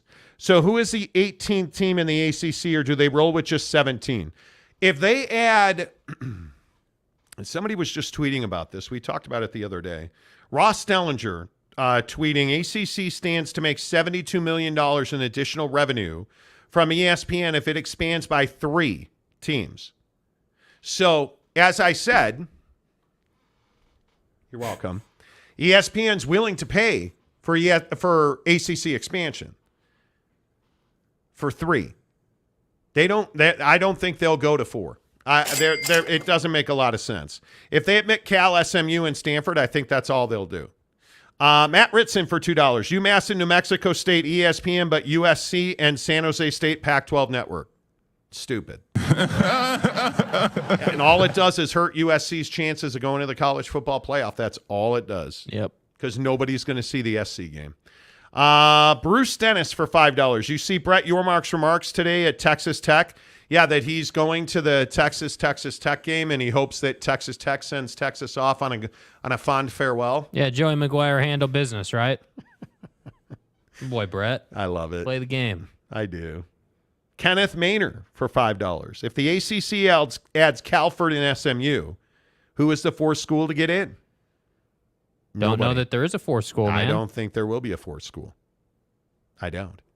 Sid Irish, Saban just hasn't been caught. Well, I don't know about that.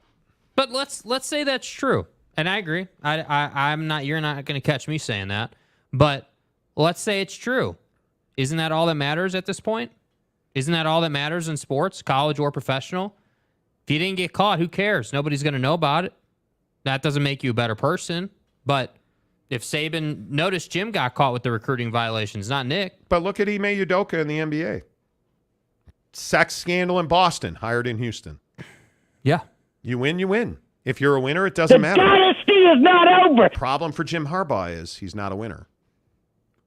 That's the problem for Jim Harbaugh. But he beat Ohio State 2 years in a row. He's the greatest thing ever. Doesn't matter. Why did they wash over all of the nastiness at Florida? Because they won championships. Yep. That's what it comes down to. Sid Irish says, really, Saban isn't garbage. Smart isn't covering up stuff at UGA. Oh, dude, there's a reason. We've debated this on the show. I don't know why this is so difficult to understand, dude. Nick Saban. I don't believe Nick Saban has drunk drivers at 100 miles an hour in a 1,000 RPM car. Because where do you think Deion Sanders gets his mentoring? Nick Saban mentors Deion Sanders. And what do you hear those two guys talking about all the time? What is Nick Saban's infamous speech? I just want to get the right guys on the bus in the right seats so we're all going the same direction. If you understand Nick Saban at all, the situation with Brandon Miller at Alabama basketball last year, when his basketball coach made an excuse for Miller, who was at a party where somebody was shot to death, and the basketball coach said, the kid was just in the wrong place at the wrong time. The head basketball coach at Alabama, what did Nick Saban say about that? There's no such thing as the wrong place at the wrong time. So do you think Alabama football players get a second chance to go to house parties at 2 a.m. where people get shot? No. They don't. Nick Saban, and the thing that I think people don't understand about Nick Saban, and I've tried to explain this my entire career. Well, it pisses people off, there's no doubt. Nick Saban doesn't need to cheat because most recruits want to play for Nick Saban. And you know what the greatness of Nick Saban is? He makes you think that every recruit is coming to Alabama when he's sitting in your living room. He is the ultimate salesman. And one of the things I think that most people don't get, I don't care what you do for a living. You're a salesman. You're not necessarily good at it, but if you're a bus driver, you're a salesman. If you're a garbage man, you're selling that your city's clean because of your garbage truck. If you're a football coach, you're selling a dream. And Nick Saban sells it better than anybody else. And you know how he does that? He wins, and he's won. And he made people forget about fucking Bear Bryant at Alabama. That's what Nick Saban's selling. Urban Meyer can't sell that. So Urban Meyer is mean to kids. Urban Meyer has a separation of class in his locker room. Nick Saban does not. Nick Saban wants the top 100 players in his program primed and ready to go because they went to sleep at 10 o'clock instead of going to a house party where somebody was shot. Yeah. It's the things that you can't comprehend. Why did he lose in the NFL? Why did he walk away from the NFL? Because he couldn't get NFL players to buy into the NFL dream. But you take a high school kid who comes from nothing, because who have his best players been? A lot of them have come from nothing. You take the best high school players, you take the best 3-star guys, and you make them five-star guys, and you put dudes in the NFL, and you play games on TV, and your losses are spectacular. I mean, you think about some of Nick Saban's losses, they're the most infamous endings in college football history. The Iron Bowl. The Iron Bowl, the LSU last year. Like, you don't have to like Nick Saban. One, he doesn't care if you like him. Nick Saban has always said, I don't care what you think. So quit asking. The infamous post-game, quit asking. Yeah. Because he's not going to tell you, and you're not going to make him. You don't have to like Nick Saban, but the fucking guy is a legend for a reason, excuse my French. Yeah, and there's a reason he doesn't have guys out, in their SRT crashing into houses. And it's guys like Deion Sanders who made so many mistakes in their youth. So many mistakes in their youth. Who now are able to stand in locker rooms empowered and saying to their kids, hey, you got to be back here at 5 o'clock on Sunday night. Don't call me and say the flight was delayed. I don't care if the flight was delayed. It was your job to get back here in time, not to worry about flight delays. Yeah. And what does Deion tell his kids after every home win? I don't want to see you out in the streets. I don't want to see you out in the parties. Go home and go to bed. Get your sleep. Get recovered. We got business to handle on Monday. Where do you think he got that message? He didn't get it from Bobby Bowden. He got that message from Nick Saban. All of you listen to the Saban coaching tree, they're all the same thing. Don't be late. No excuses. No second chances. Don't wear the wrong sock in the weight room. It's crazy. And again, you don't have to like it. You don't. Sid Irish says, I think people are just tired of Bama and Saban. That might be true. He doesn't care. And neither does ESPN. And neither does Kirby Smart. Kirby Smart doesn't care. How come nobody's talking about Kirby Smart being responsible for his football player dying? How come nobody's talking about Kirby Smart being responsible for all these super speeder tickets? Because they're tired of Nick Saban? Because he's a powerful football coach who's won championships now. Yeah. He's beyond reproach. He's beyond reproach. BK Monf, USC will lose their first game in October when they go to South Bend. They're not losing to Notre Dame. And I'm a diehard Notre Dame fan, and I wish it could be, but yeah. They're not. They're not. They're not. They're not. AAR, Alabama is easy. Look at all the talent in that area. Well, that's funny because most of their talent doesn't come from Alabama. Let's see. 54 says Alabama has been winning since the late 20s. Aaron Wilson says super speeder. Seriously. Super speeder. Sid Irish, Monty isn't a Notre Dame fan. Die hard, I'm a Notre Dame fan. Yeah. And we suck. Period.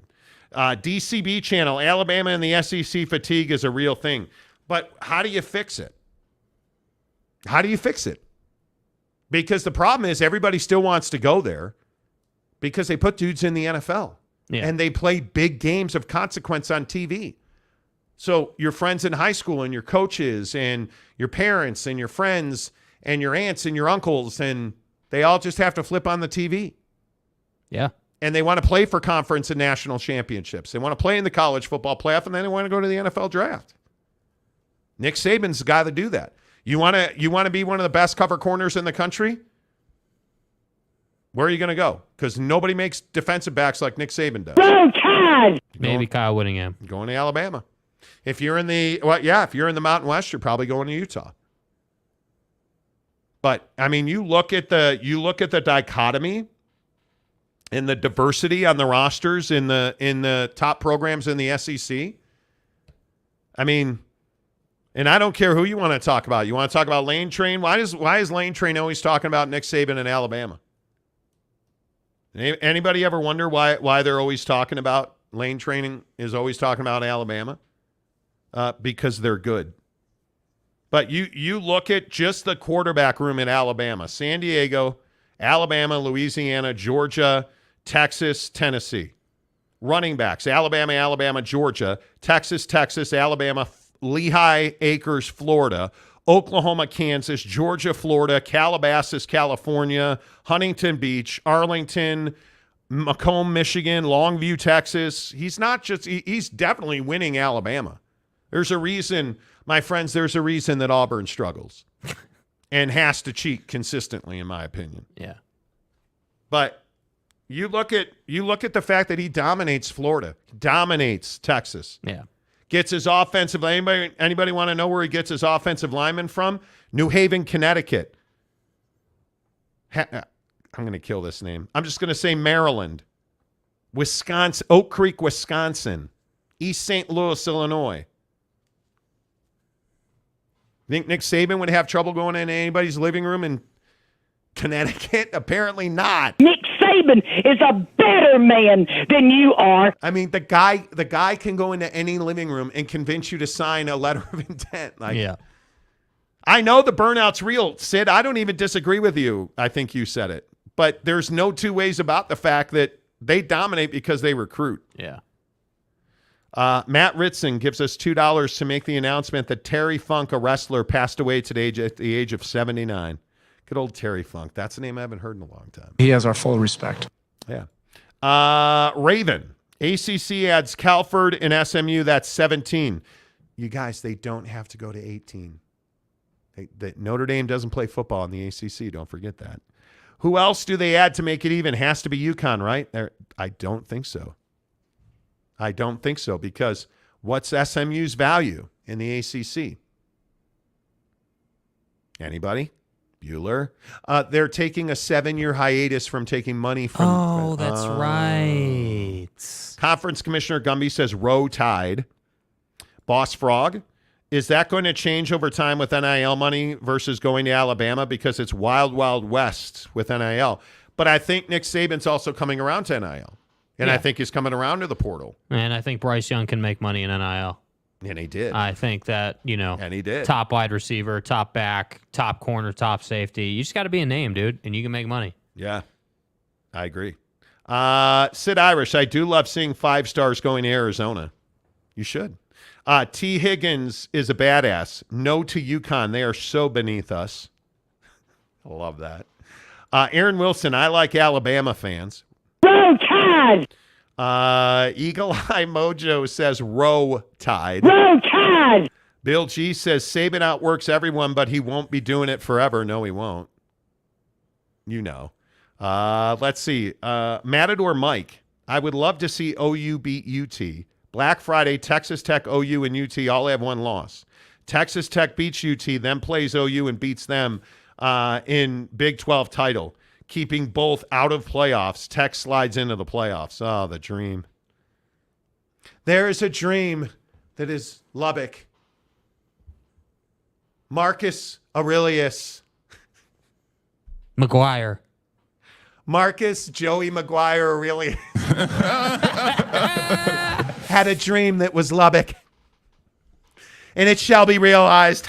And Commodus Sarkeesian. Then you kill Sark.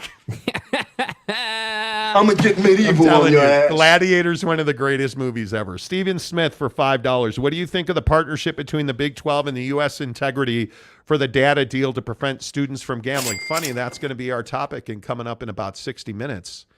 60 minutes on CBS. 60 seconds after we tell you about Papa Murphy's Calzone. At Papa Murphy's, we do more than just pizza. We do calzones. Papa Murphy's does calzones? Oh, I think you mean I do the calzones. And how do you do it, Dad? How do I do it? How do I do it? Well, we do it with fresh ingredients and hand-shredded cheese tucked in a scratch-made dough. That's how, honey. At Papa Murphy's, we make great pizza. You don't forget the calzones. Order now at papamurphys.com. Papa Murphy's Pizza, the official pizza of the Monty Show. Download the Papa Murphy's mobile app. Make sure you use the promo code Monty25 to get 25% off your purchase at $25 or more. My friends, I'm telling you, their calzones are so good. And when you get the marinara meatball and you pour it on top of the calzones, now you're cooking with gas. Get it. Now you're cooking with gas. Papa Murphy's Pizza, the official pizza of the Monty Show, which is presented by our good friends at The Advocates, theadvocates.com, the best injury attorneys in the business. If you guys got hurt at work today, man, I am sorry to hear that. I am begging you not to trust your bosses, not to trust your boss's HR director who's hooking you up with somebody at the, the workman's comp insurance attorney. No, you guys don't do that. Get your own representation. Oh, you like your boss and you're worried you'll lose your job. You have nothing to lose by talking to the advocates because you don't ever reach into your pocket. You don't pay the advocates unless and until they win your case. And with workman's comp, it's such shark-infested waters. There's a right way and a wrong way. And I'm begging you, get to theadvocates.com where you can chat with an attorney live online for free, not a penny to chat with a professional workman's comp pro expert attorney at theadvocates.com.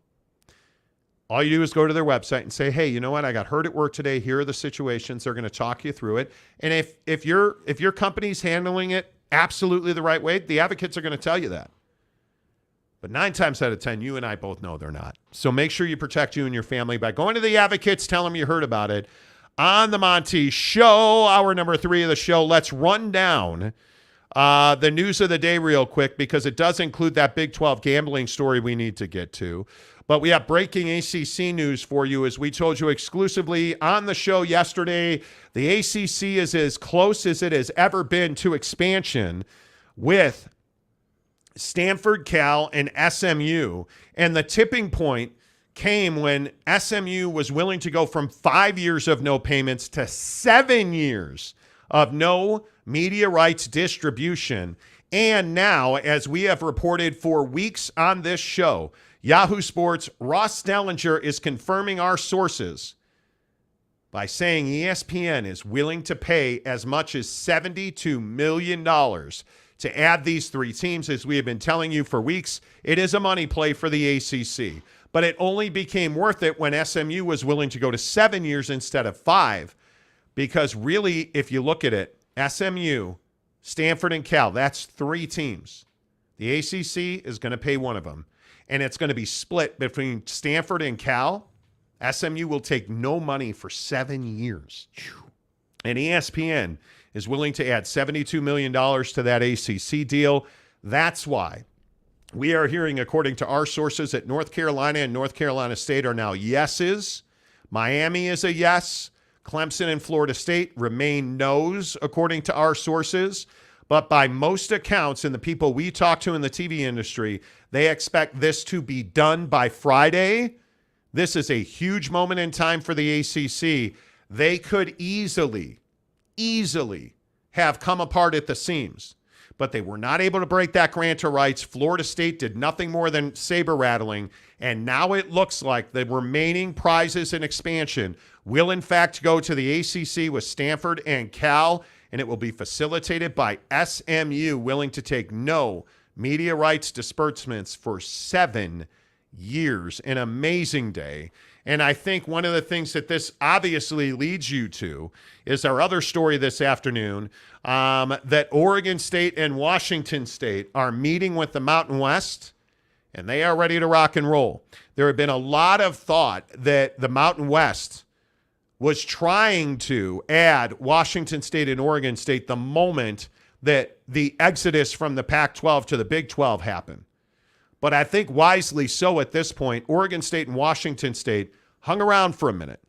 They have offers from the Mountain West. Both Oregon State and Washington State have offers from the Mountain West to join the conference. And I think, according to our sources, there are several things at play there.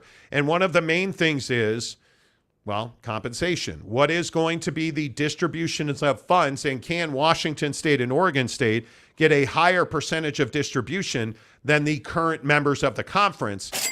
And I think you have to know that is a huge sticking point. If you are San Diego State and Boise State, are you really going to take a write-down while Washington State and Oregon State get more money than you? I think that is a huge question. I think there are details to be worked out.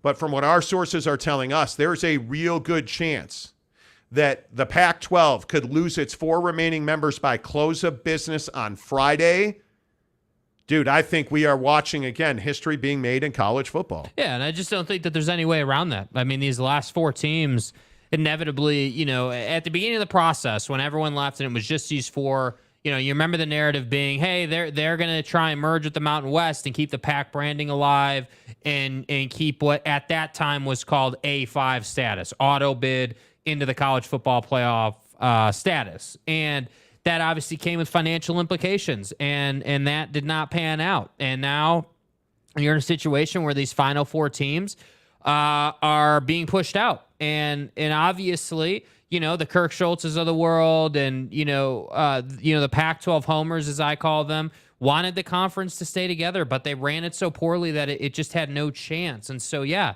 it's unfortunate, but yeah, Washington State made its bed. Oregon State, in my opinion, is a victim of circumstance. I think they've done everything right. They've won big games. They've made new facilities. They've done everything that you would expect a lower-end Power 5 program to do, and yet they're still going to get screwed. And I think that's the only tragedy in this conversation of the Final Four. Stanford is a situation where, they're not a team that's going to go into independence. I don't think they take athletics seriously enough at Stanford to do that.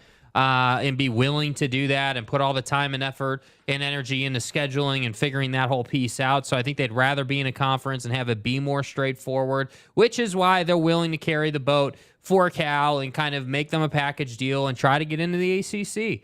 And as far as SMU is concerned, I just look at the situation and I say, I'm not sure what your why is. I'm not sure what you're trying to get done. I understand it with Stanford. I understand it with Cal. Hell, I even understand it with Oregon State and Washington State and the Mountain West. I get it. But SMU is this big question mark, like big boy Sharpie, huge on the whiteboard question mark, because I have no idea what the long-term plan is. How are you going to make this money? Is it just simply selling the product? Is that what it is? If it is, that's cool. But I'm not quite sure what you're selling exactly, because you're not selling national deals. You're not a big enough brand, in my opinion, to sell national deals to someone out in Seattle or Nevada or Utah. Or it's a really interesting point. And I think this ESPN angle, and again, we've told you for several weeks now, our sources in television have indicated that ESPN is willing to pay for ACC expansion, notably Stanford and Cal. And now Ross Dellinger confirming that and adding that ESPN is willing to pay $72 million for Stanford and Cal. That's huge, because not only are you not having to pay for Stanford and Cal and in total, you're not having to pay them the $80 million. And on top of that, you're not having to pay the $120 million out per year to add SMU, Stanford, and Cal. In fact, you only have to pay $40 million a year because Stanford and Cal are going to split a full share for 3 to 5 years. And ESPN's willing to add $72 million. That means your malcontents like Clemson and Florida State and North Carolina are going to make more money, which is going to placate them, which is going to keep this conference together, and it's going to make it more available for new revenue streams. That's what this is about, and I think it's pretty remarkable the strings that ESPN continues to pull in college sports expansion. Yeah. And, frankly, they made Big 12 expansion possible with their pro rata agreement on the ESPN side of the Big 12 TV contract. And you look at the fact that they said no to the Pac-12. That killed the Pac-12. You look at the fact that they're saying yes to the ACC. Well, they're buying Pac-12 teams into the Big 12. They're buying Pac-12 teams into the ACC. Yep. ESPN greased the skids financially to bring down the Pac-12. Unintentionally or intentionally, it really doesn't matter at this point. Facts. That's just the reality that ESPN has made all of this possible, and they're going to do it again because they have a vested interest in the ACC network, and they have a vested interest in the ACC because they are the rights holder there. Yes. ESPN's injecting $72 million into the ACC to make expansion possible. As much as things change in college sports, man, they remain the same. The more they stay the same, man. Yeah. And I think it makes perfect sense. And then you have this situation at Iowa with defensive tackle Noah Shannon, suspended an entire year. 1 year gone from Noah Shannon, who is going to be a starting defensive tackle at Iowa. He was one of the dudes that got caught up in this Iowa State-Iowa gambling net. Yeah. And he reportedly admitted to his actions. And now he's going to pay for it with a year. And that's remarkable. And on top of all of this, on the same day as that news hits, the Big 12 announced that they are partnering with U.S. Integrity for gambling monitoring. And really what this means is that the Big 12 is going to partner with U.S. Integrity to monitor transactions to make sure that its players, coaches, and staff across the Big 12 are not gambling. Yeah. And if they are caught in that web, they are going to get the hammer. But I think this is a brilliant category-leading move by the Big 12 yet again. And there are questions about this. Absolutely, there are questions. Is this an overreach by the Big 12? Shouldn't this be at the NCAA level? Well, maybe, maybe not. But the Big 12 certainly has a business to protect. And they certainly have revenue streams to protect. And if you got a bunch of dudes on the field in coaching offices, in conference offices, placing bets on mobile apps or offshores, you can't have that. Right. So now you have U.S. Integrity, who is going to monitor your players, your staff, your entire list of personnel to make sure that they are not involved in gambling, and I think it's absolutely brilliant. Yeah, and if you think that gambling issues don't come into TV contract conversations, you're out of your mind. I mean, if you think that the Big Ten is not taking a beating over this, you're out of your mind. Because again, what is a TV partner paying for? They're paying for the biggest names on the biggest stage to duke it out. That's what the TV partner wants. Yeah. So if your biggest player, if your biggest name was to get caught in a gambling thing, that's a bad look. And so Brett Yormark and the presidents in the Big 12, once again, are fortifying their business. And I just think that again, I believe, and this is kind of the Nick Saban thing, I guess, but I believe that you have to provide, kids, the coaches, everybody in the system with structure not to fail. And sometimes that structure is, hey, here's a huge roadblock to prevent you from doing something stupid that you know is wrong, yet some people still do. And that's part of protecting your business. And I think, this is a really smart move. It's a smart move, bro. Like, we see what's happening in the Big Ten. We saw what happened in the SEC. It didn't happen to the PAC for obvious reasons. Yeah. When's this going down in the ACC? Because I know it's happened, right? Like, and I think one of the parts we don't want to overlook on this, and I get all of the Big 12 press releases. So reading through this morning, there's one line that I think is critically important. The resources that you are going to get with U.S. Integrity include annual on-site training for all student athletes, coaches, staff, and officials, weekly integrity monitoring across all sports, and access to the Profibet system. And basically what this is going to do, the conference will be provided access to this program called Profibet, a technology that provides a secure and transparent method for sports properties and sportsbook operators to ensure that student athletes, coaches, and administrative staff remain compliant with the intricate web of state regulations governing sports betting activities. So what are we saying? What we're really saying there is, hey, dude, we're not saying, notice it doesn't say you can't, right? What it's saying is they have to stay compliant. So there are a bunch of rules and regulations that you have to abide by if you want to do stuff like this. And I'm a big believer that when you roll something like this out, it's a big shot over the bow of anybody doing this type of stuff. Hey, dude, they rolled out a bunch of security in a sense to prevent us from getting in trouble. We should probably stop for now. Well, you can't have the Iowa State situation. Yeah. And it's in your house that you're having these problems. You can't have that. So you look at what this does. It's monitoring, but it's also educational. Yeah. Which I think is huge because you're telling these kids, hey, we're watching you. Yeah. We know what you're doing if you're doing it. And if you are, there are going to be stiff penalties. Yes. I think it's absolutely brilliant because this is the next wave. Gambling is not going anywhere. Gambling is not going anywhere. And in 15 minutes, we're going to talk about our Prize Pick NFL more or less on quarterback passing yards, things like that. That's every day. Do you think college kids don't love daily fantasy? Oh, they do. I think everybody But loves if you daily are a fantasy. college athlete, yeah, if you're a college athlete, you cannot play. Yeah. You cannot gamble. You cannot wager. Yeah. And I think this is a great move by the Big 12. Let's see. Where's everybody at on this? I see a bunch of you weighing in. Wow. Gone to Texas. SMU has a $2 billion endowment. They're investing in more clout for higher research funds and contribute. For 7 years, they're getting no money. There's no way around that, dude. Listen, I understand they have money at SMU. I get it. And you're right. TCU has seen this in the Big 12. The partnerships are massive. And everybody that mocked us for saying that the Pac-12, none of the members of the Pac-12 wanted to break that conference up. And I know you mock that every time I say it, but it's absolutely true. Because they're a money-making entity. Yeah, I mean, there's no doubt that like the Pac-12 members didn't want to leave those relationships, didn't want to leave the money making. There's a lot of structure and stuff that's just on autopilot to make you money when you're in a conference. So yeah, I mean, I think they didn't want to, but their hand's been forced. But you understand the ACC adding a Stanford and Cal, revenue rises. All ships. Yes.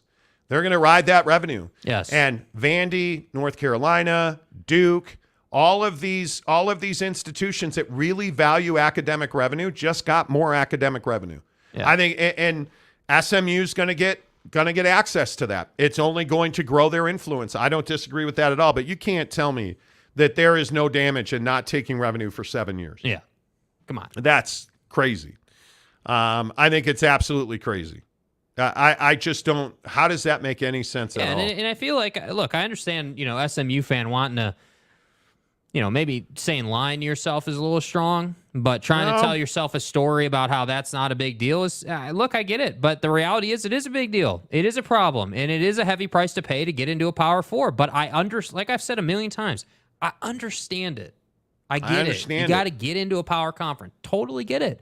What I don't get is how are you going to make money? Because, again, to your point, hey, they've got an endowment, they've got donors, whatever. They've got money to support the program. Great, we get it. That box has been checked. No one disputes that.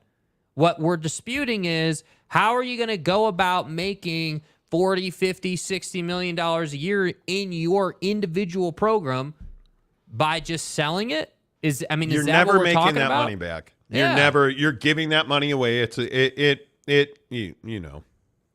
You're never getting that money back. Let's see. Katie Rader. Yes, Aaron watched it live, the whole thing. What am I missing? Aaron Wilson says Iowa State opening eyes. Yeah, seriously. The eye patch. Let's just wait and see when a quote unquote big name gets busted for gambling. It just should never happen. Yeah. Should never happen. It just should not. Yeah. Gary Wolf. Your mark makes another smart move. Go figure, right? He's been shocking. Brilliant. Ghost True Capitalist. Okay. FSU and Clemson now seemingly forced to remain in the ACC is hilarious. I don't think they were ever leaving. And specifically Florida State. Where is Florida State going? Yeah. They're not going to the SEC. Do you think Florida's going to be like, oh, yeah, let's bring Florida State in. Yeah, our bros there. No. The Big Ten is not going to pluck Florida State from the SEC. No. They would take North Carolina, and then they would add Notre Dame, and they're at 20. Mm-hmm. You're in the ACC. Do you think Florida State's going to the Big 12? That would have happened already. I just think they haven't, dude. I get it. They're a brand. I understand it. They're a strong brand. Like, I get it. They sell out the football stadium. I understand. Yeah. But you're not winning national championships. You don't have the hammer that Nick Saban has or that, any top Ryan Day, Kirby Smart, Dabo. Like, you don't have the hammer the way these guys have the hammer. No. And by the way, where the hell has your basketball program been? Like, we need to again, in one sense, winning absolutely matters because if you win constantly, it you fixes everything. Yes, it exactly. Fixes everything. Even if you have killers in your football program, you can still be fine. It Literally. fixes everything. Mike Smith says Clemson does not want to stay in the ACC. Well, It's probably different than what you're thinking, though. go get it, dude. Too much gravy for my biscuits, says Pete Rose, heading of gambling monitoring. Seriously. Better send those refunds. Conference Commissioner Gumby, do they get free credit monitoring? I believe they do. Horrible take, Jesus. UT, OU, Texas Tech not going 6-6. No, they're not. PXG McCluskey. What's up, bud? My new PAC conference. Oregon State, Washington State, Bishop Sycamore, Utah Tech, Utah State, Texas Viewmont High School, Stanford, Cal, and Boise. Right. That would be awesome. Awesome. Bill G, ACC, already crowned Clemson. Amen to that. Yep. Truth. Yep. Jeremy Callahan, what's up, Jeremy? You can't do a $5 NCAA tournament pool. No, you can't. Nope. And donuts, Iowa State students were caught. How many in different conferences haven't been? Many. My point. Exactly. Many. Mike Smith, not Pac-2. The remaining ones are heading to the Mountain West. Yeah. I think the AAC has a very small window to swoop in, and they better do it today. But I don't know how you make that argument. It's too easy, and it makes a lot of sense. If it's just Washington State and Oregon State, it makes way too much sense. Yeah. K-Dub, SMU so desperate to be cucked by Florida State and Clemson. Wow. What's up, big bro? Okay. Boyd Lake, the SEO king of America. SMU, such a desperate move. Big time. Jim Choi, SMU has J.R. Ewing money times 100. They do. Who shot J.R.? Conference Commissioner Gumby, educational, like how to bet the over? Exactly. In 8 minutes, we'll talk about that exact thing. Aaron Wilson, Jesus, I will gladly wager Boss Frog season tickets at Ammon G. Carter. Might want to ask Boss about that. Let's see.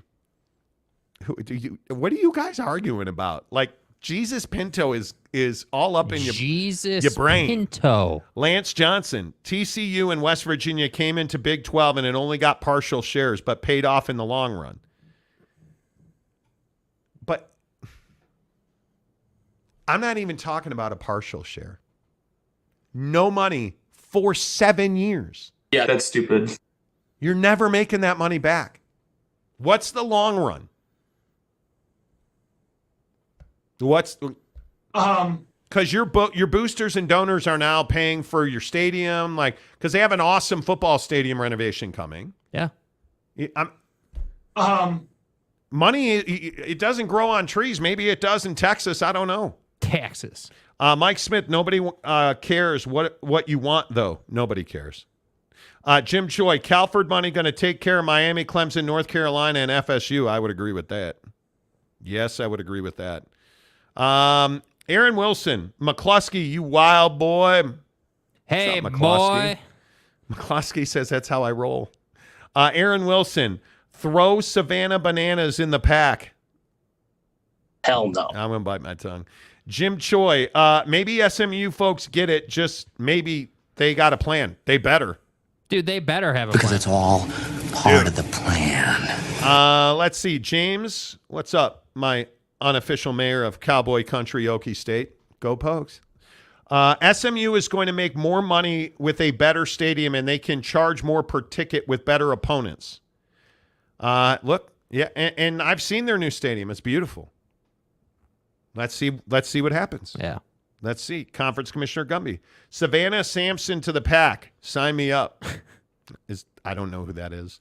Mike Smith, live Mike, like Mike Tyson said, everyone has a plan until they get punched in the face. That's right, T. $280 million punches you in the face and in the dick. KW, SMU is the rich kid who's paying for friends. I guess. Aaron Wilson, Savannah Banana have the best house rules. If a spectator catches a foul in the 7th inning, it's out. Oh, is that right? Yeah, Savannah Banana is a mock baseball league that plays with a bunch of like crazy rules and stuff. Never heard of it. Yeah. Never heard of it. Jim Choi, Brett Yormark told Joey McGuire to take care of Texas at Austin like Tech did in Lubbock last year. He did. It was amazing. It was amazing. It was how can we say amazeballs? DCB channel says, Monty, not a marketing professional. No, I don't do marketing for that's why we're adding 4,000 subs a month on YouTube, and we're just we don't know anything. No, not at all, dude. No. Boss Frog, did you hear that Aaron Wilson gave away your season tickets to TCU? Go play intramurals, brother. To Jesus Pinto, or excuse me, Jesus Pinto.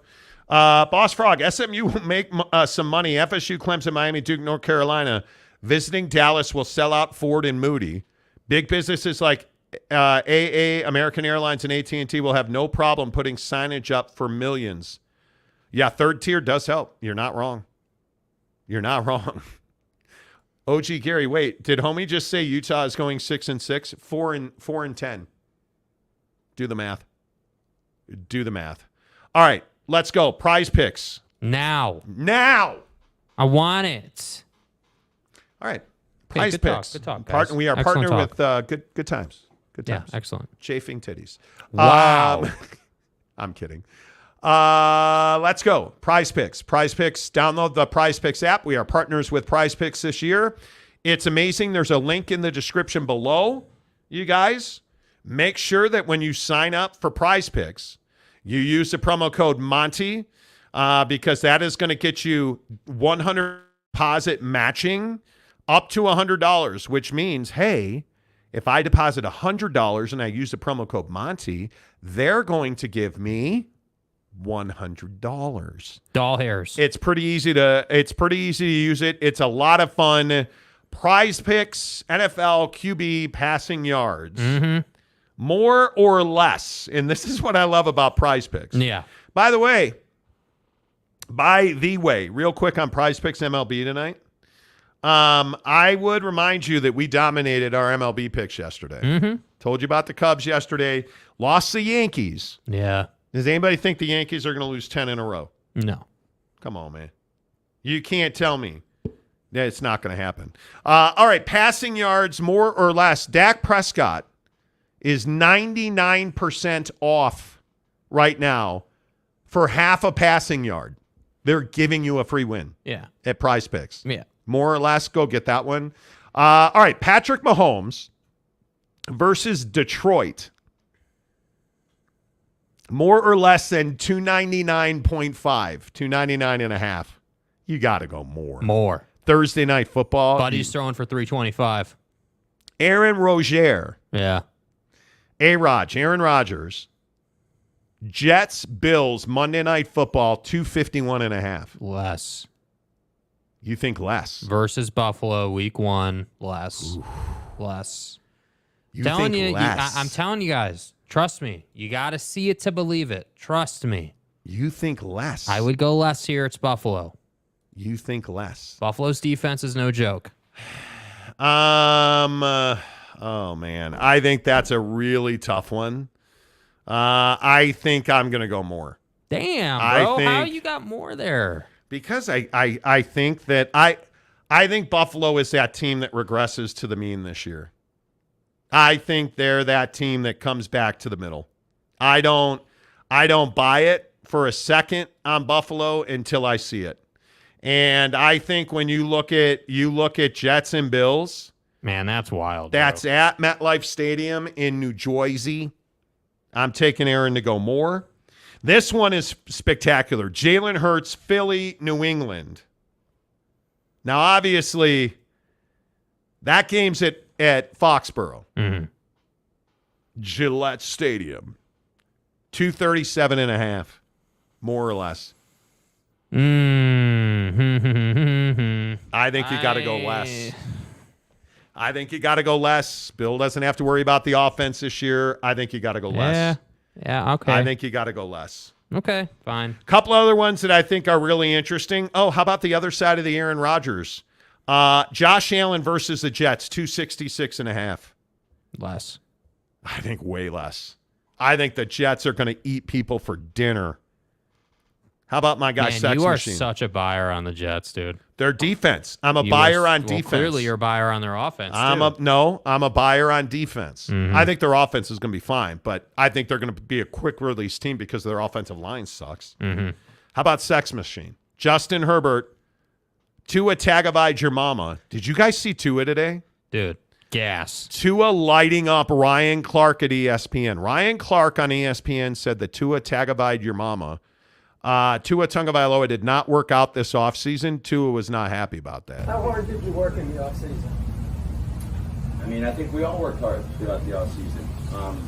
And I'm not someone to talk about myself the entire time, but it takes a lot. You think I wanted to build all this muscle? Like, to some extent, like I wanted to, I wanted to be a little lighter. There's a mixture of things that people don't understand, that people don't know about, that are talked about, that go behind the scenes. So, I'd appreciate it if you kept my name out your mouth. That's what I'd say. Oh, yeah.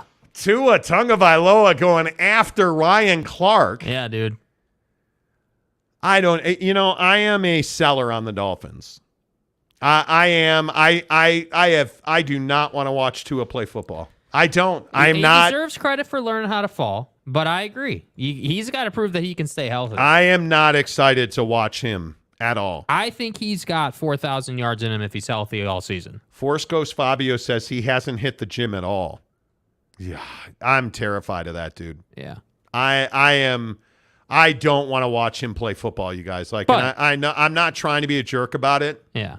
But Tua Tagovailoa, I don't want to see it. I don't want to see what we're all thinking is going to happen. Yeah. I don't want to see it. And inevitably, we are going to see it. And the biggest fear that I have is we are going to see more DeMar Hamlins because the game is getting faster. They're getting bigger and stronger and faster. How much can the human body take? And Tua, I hope you did your neck workouts, dude, because it's terrifying to me. It's absolutely terrifying to me. But yeah, Sex Machine, 287.5 throwing versus the Dolphins. Over. You got to take it over all day. I think a steal. I was just looking. Dude, they have Daniel Jones only at 195.5 versus Dallas. I feel like that's an easy win. I feel like he can throw for 200 at least. On Sunday Night Football. Yes. Why do you hate Dak Prescott? I don't. It's not about Dak. I would take Dak on the over. Dak's at 252. On the more? Yeah. 252.5. Dak, more or less? Yeah, I would take more on Dak. You have Dak. to go more. Yeah, I think, again, anytime it's Cowboys, Giants, in any variety, you got to take more. Again, that's at MetLife. Yeah, so that's what I'm saying. 195.5. I'm going more on Daniel Jones there. Let's talk about the soon-to-be MVP of the NFL. Greatest quarterback anybody's ever seen come through Chicago. Dude, this number's embarrassing, bro. I mean, he's unbelievable. Embarrassing right now. Is this the low number on the week? He, Justin Fields throws amazing screen passes. 3 screen passes behind the line of scrimmage. And I want you to understand, I'm a Chicago Bear fan, diehard. This guy's not that guy. Stay hard. Justin Fields is not him. I hope I'm wrong. Why do you think he's not him, dude? What's the issue? Mainly because people are calling him an MVP candidate because he threw, there is no question, 3 passes behind the line of scrimmage that dudes took to the house. You're not that guy, pal. Trust me. You're not that guy. Those are the only passes he threw in his only appearance in the preseason, and they're saying he's an MVP candidate. Mm-hmm. I understand. Look, if you watch a show at all, I don't know dick about football. You're not that guy, pal. Trust me. You're not that guy. Honest to guy. If you need an expert on lacrosse, I'm not your guy. Slam ball, now that's my game. You need a slam ball expert? That's me. Mm-hmm. You need a football expert? This show You're sucks. not that guy, pal. I know good quarterbacks when I see them. And I'm telling you, Justin Fields ain't him. He's not that guy. Yeah. Which is why Prize Picks has his more or less at 165.5. I'll show myself out. Like Bears. 100. Bro, are you still going to hang the flag out front this season? Shut up. 100. Do not. 165.5 yards, more or less, versus the Packers, who usually can't cover anyone. Dude, it's so low. Don't you have to go more? You have to go more. They're daring you to go more. I mean, Buddy can't throw for 170 yards and be like 10 of 30. Come on, dude. Come on. OG Gary says the burst. No. The burst. Teddy Wayman says Dak more. Yes, Dak more. You have to, bro. Why am I the only one buying on Dak? I feel like I am the only guy in the country who believes in Dak Prescott.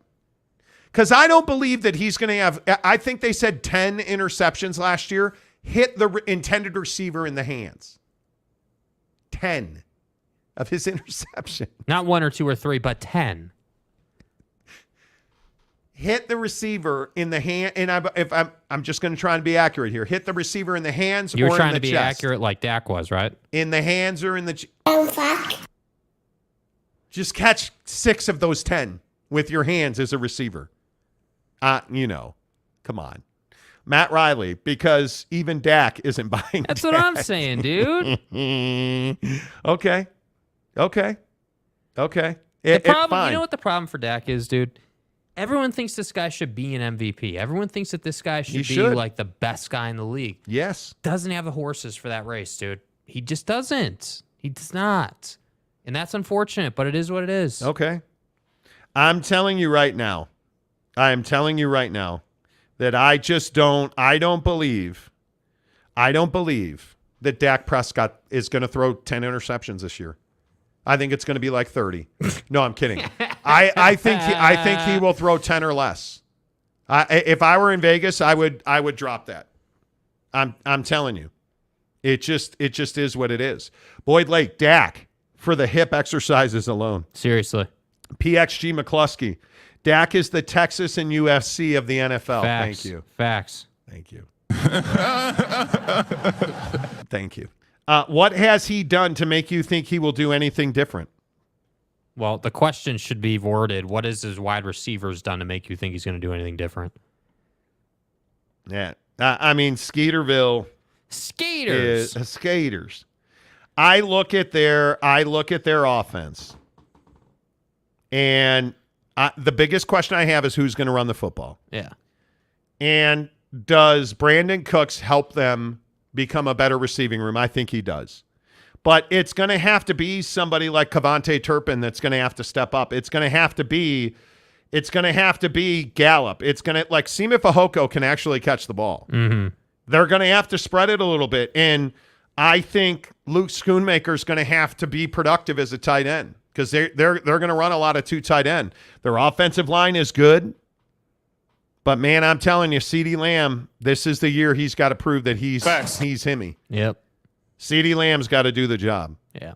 I know I'm the only one. And I'm happy to die on that hill. Lance Johnson, Jerry believes in him too, Monty. Yeah. Thanks, Lance. Yeah. Thank you. Ain't no reset. Thank you. Did not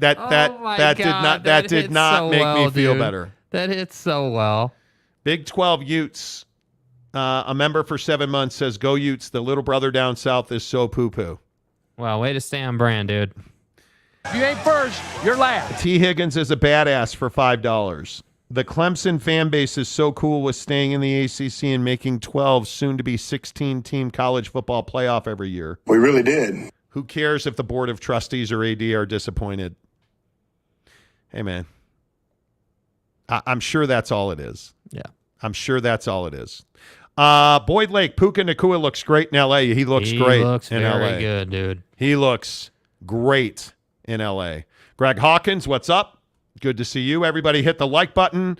If you are not a subscriber here, please consider it. We are so close to 25,000. We're at guys have done so well. 24,518. Come on, baby. Can you guys remember when we were at like 600 subscribers on this show?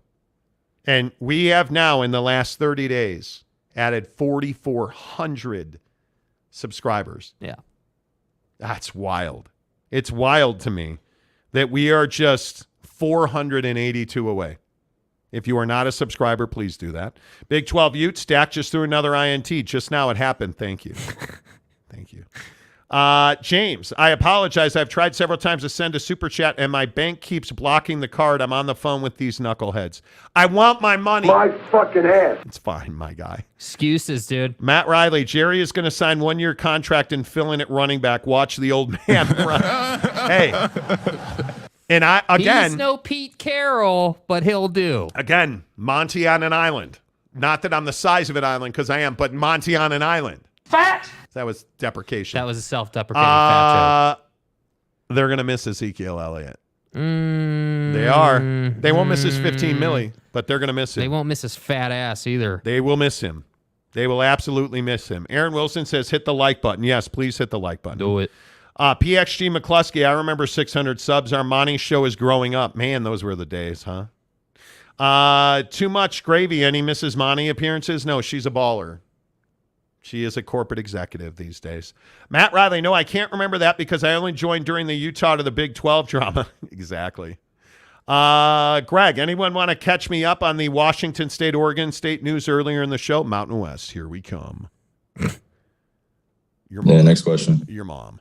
Roundabout, I was in Dallas yesterday and attended the Cowboys open practice. They're a 500 team. Oh, and you learned this from open practice. Yeah, bro. My guy, Roundabout. Mike Smith, I have a feeling I'm going to get crushed on Prize Picks on the Cowboys this year. Real quick before we get to baseball, Stephen Jones to convince Jerry to play so he can take Jerry out and Stephen can take over the team. Cat Boy is evil. I'll drop that motherfucker. Let's do real quick some baseball numbers on Prize Picks. Yeah, dude. Prize Picks baseball is awesome. Hitter fantasy score. I hate Jose Altuve. I will never give him a dime. The one I like most is Ellie De La Cruz against the Angels. Yes. He's only a 7.5. Yes. That's easy money more. Easy money more. And the other one I like a lot is Rafael Devers at 7.5. I think those are two very winnable plays. Mike Trout, I like Trout just because he's coming back, and you know. Every time I think Mike Trout's going to do well, it just doesn't happen. And the thing that I will say is I'm fine. I'm fine. I'm going to stay away from Trout. Although Lyon Richardson is pitching, he's 0-1 with a 12 ERA for Cincinnati. Hey, man, don't say I didn't give you a heads up. Don't say I didn't give you a heads up. Oh, my God, dude. Take Trout, bro. More on Trout. But Reed Detmers is pitching for the Angels, and I think he's very hittable. Yes. Ellie De La Cruz is absolutely, you got to have it. You got to have Ellie De La Cruz tonight. Yeah. Click the link in the description below to get Prize Picks, the download link. You guys, promo code Monty, it gets you 100% deposit matching up to $100. You put in 25, you get 25. You put in 100, you get 100. Pretty straightforward. Prize Picks is super easy. It's more or less. That's what your proposition in Prize Picks is. And when I say proposition, that's what you're trying to determine every single time you use Prize Picks, more or less. I love it. I love it so much. It's amazing. By the way, before we leave this, yes, the Phillies-Giants game is absolutely lit. Bryce Harper in the 9th hit a 3-run home run to tie it. Off the fair foul pole. Wild. And now we're in extras. Giants lead 8-6. I'm a big believer in calling it a fair pull. Are you really? Yes. Okay. Boyd Lake, glad to see Verlander back in H-Town, yelling and screaming at people. That was so awesome to see him tell Cora to, F off. Yeah. Roundabout, I'm just saying. Okay. Yeah, I'm just saying, dude. I'm just saying. Don't play intramurals, brother. All right, couple of things I want to get to before we get out of here. Did you guys hear about this Wagner leader today? Bro. Yevgeny Prigozhin. Now, we've talked a lot about Putin on this show. Right. Jake's favorite dictator. Like, for instance. Jake's not a Putin fan. You are back to front, but you are not a Putin fan. Dude, I'm not back to front. Dangerous misinformation. So, Yevgeny Prigozhin, the leader of the Wagner mercenary group, right now it seems like he's an arch enemy with Putin because he tried to march on Moscow. And yeah, you remember Buddy's hero campaign, right? Wanted to, take over Russia. He was never going to Moscow. Yeah, right. Mm-hmm. Anyway, so he's kind of been in exile. Anyway. Let's forget that little incident. My man, Prigozhin, I don't know why he's my guy. Right. Good old Yevgeny. Yeah. He's been in hiding until he showed up on the interwebs in Africa the other day. But apparently, homie thought it'd be a good idea to get on a private jet and fly over Russia. Bro, what are you doing? And it depends on who you believe on this. But it appears the Russians shot that guy down. A plane that most people have now confirmed, a plane carrying Wagner leader Yevgeny Prigozhin was shot down over Russia. Mm-hmm. And it appears that Yevgeny Prigozhin is no longer amongst us. Are you at all surprised that this dude got on a private jet and flew over Russia? Yeah, that's a really dumb idea. And there were some reports that another plane of his landed outside of Russian territory at another airport or whatever. And, Prigozhin has a body double. Prigozhin has a body double. He does. That he is admittedly, Yevgeny Prigozhin admittedly works with a body double. Yeah. But the Russian Federation has confirmed that he was one of the 10 people on that private jet that was shot down. Now, are the other 9 just collateral damage? Yes. That motherfucker don't miss, man. Why did you... Okay. Now, listen, I'm no mercenary leader. I'm just Lil Monty, the talk show host. So don't even think about messing with me. I'm one of them hacks on YouTube. I would not have gotten in a private jet if I were Prigozhin and flown over Russia. This is one of the dumbest tactical decisions I ever seen. Never. What were you thinking, dude? Well, yeah, I mean, it's one and the same with, building submersibles with toy plastic, right? Like, we're not doing that. That's a dumb idea, right? You don't fly over Russia and think that nothing's going to happen. Dude.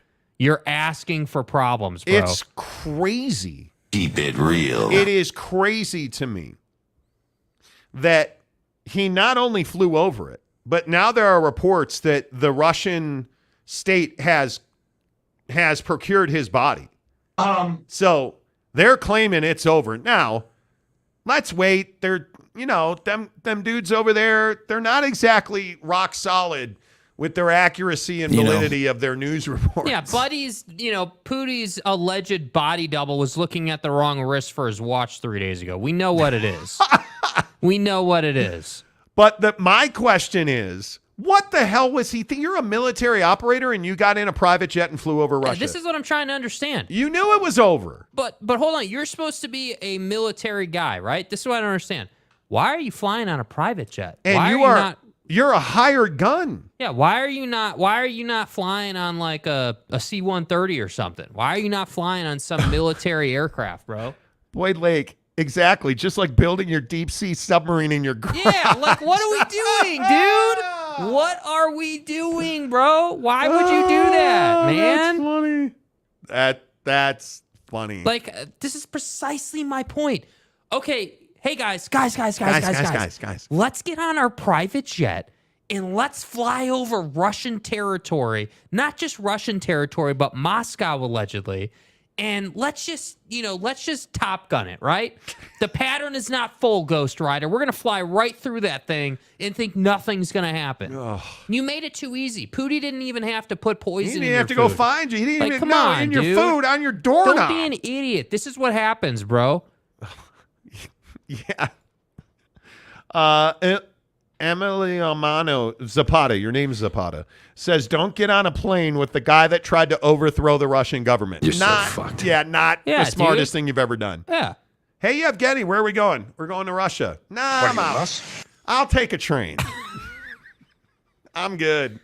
Ghost says, so what's Putin's kill count on his own subordinates? High. Yeah, dude.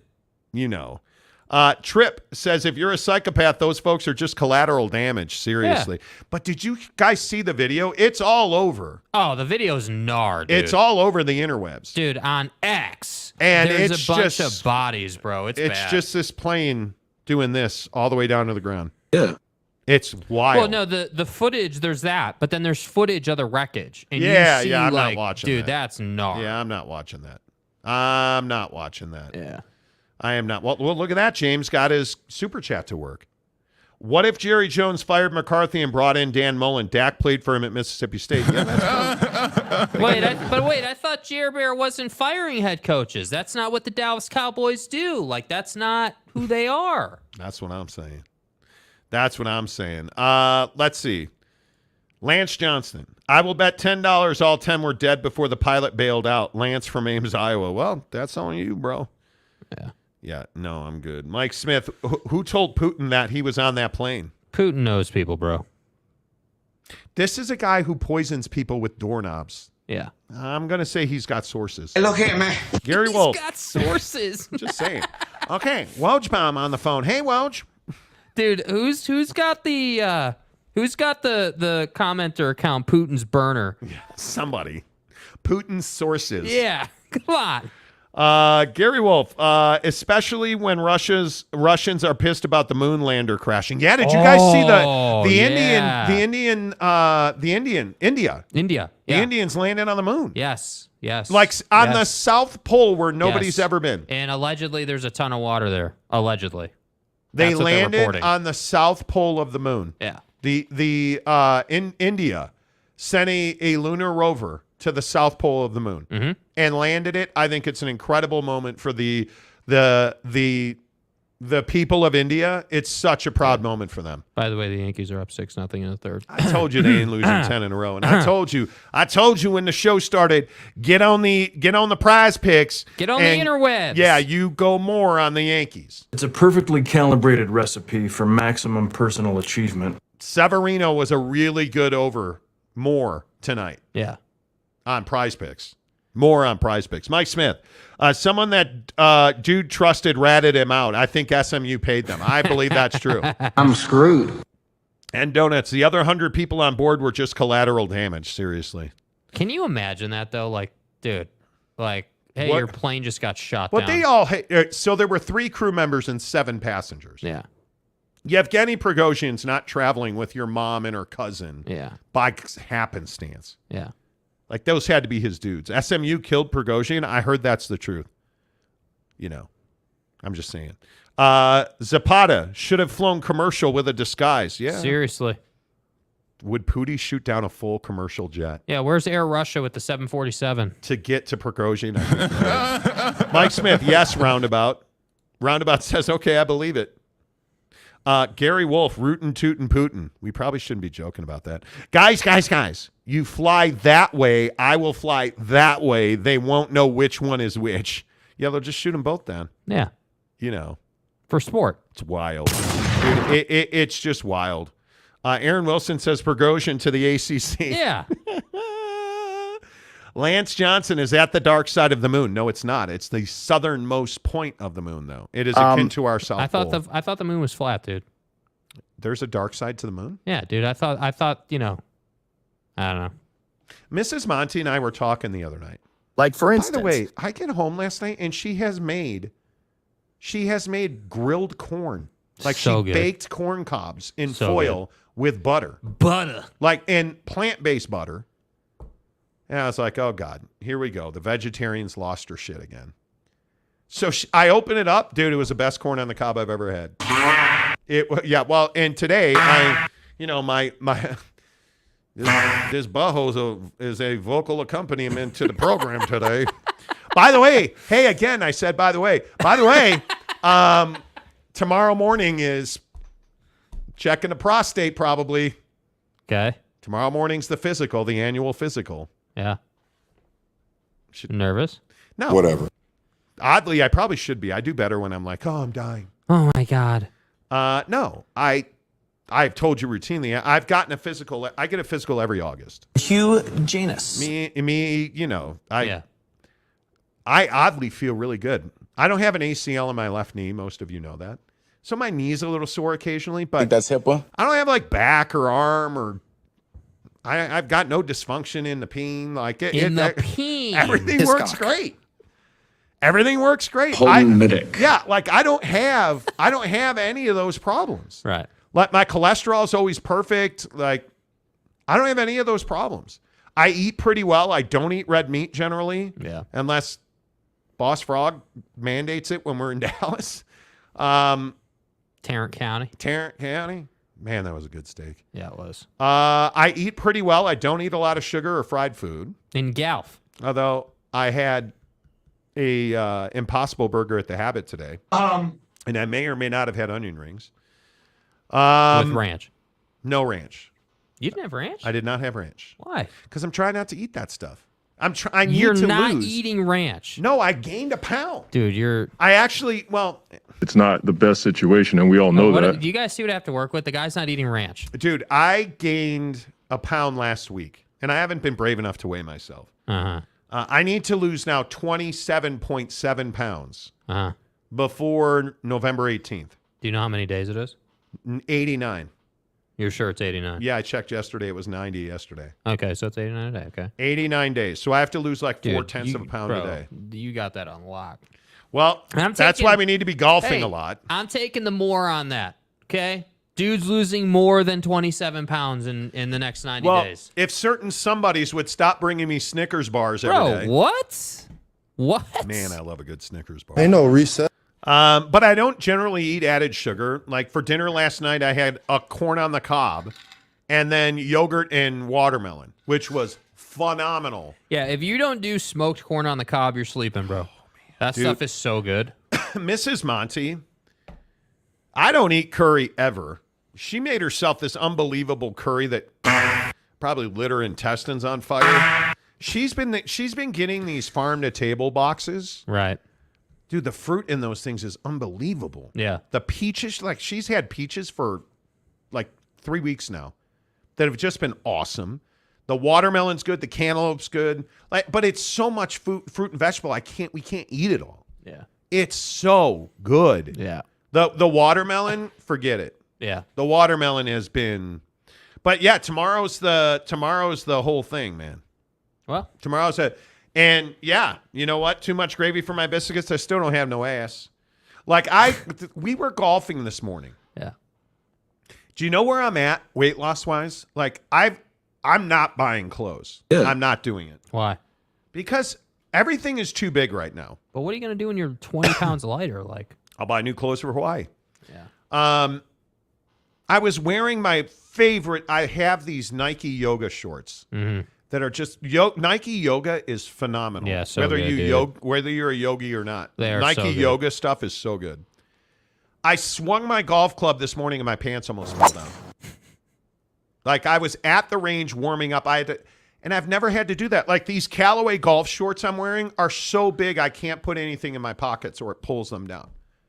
It's wild how much thinner I am. But I've got to get this. I want to get this number down, dude. I've got to keep losing weight. Conference Commissioner Gumby, Nike yoga pants. Monty has lost it now. Dude, try it once. Dude, they're bomb, bro. I'm try on it that once. train too. In the try winter, it dude, once. There's nothing like Jordan 1s, Nike yoga pants, and a hoodie on a 50-degree day. I'm telling you, it's the best, dude. Mike Smith, Jake plays evil like my wife, giving the guy sugar who is not supposed to have sugar. Well, I'm not. It's not that I'm not supposed to. I don't have diabetes. I've never had diabetes. I've never had blood sugar. Triglycerides are great. I just don't eat it. Yeah. Because added sugar, I'm telling you, everybody worries about like fat and bro, sugar is killing Americans. Yeah. That's why I don't drink soda. I generally don't drink calories. I really try not to. It's what I love about Bucked Up. But I'm telling you, you eat that sugar, and it is not good. It is not good.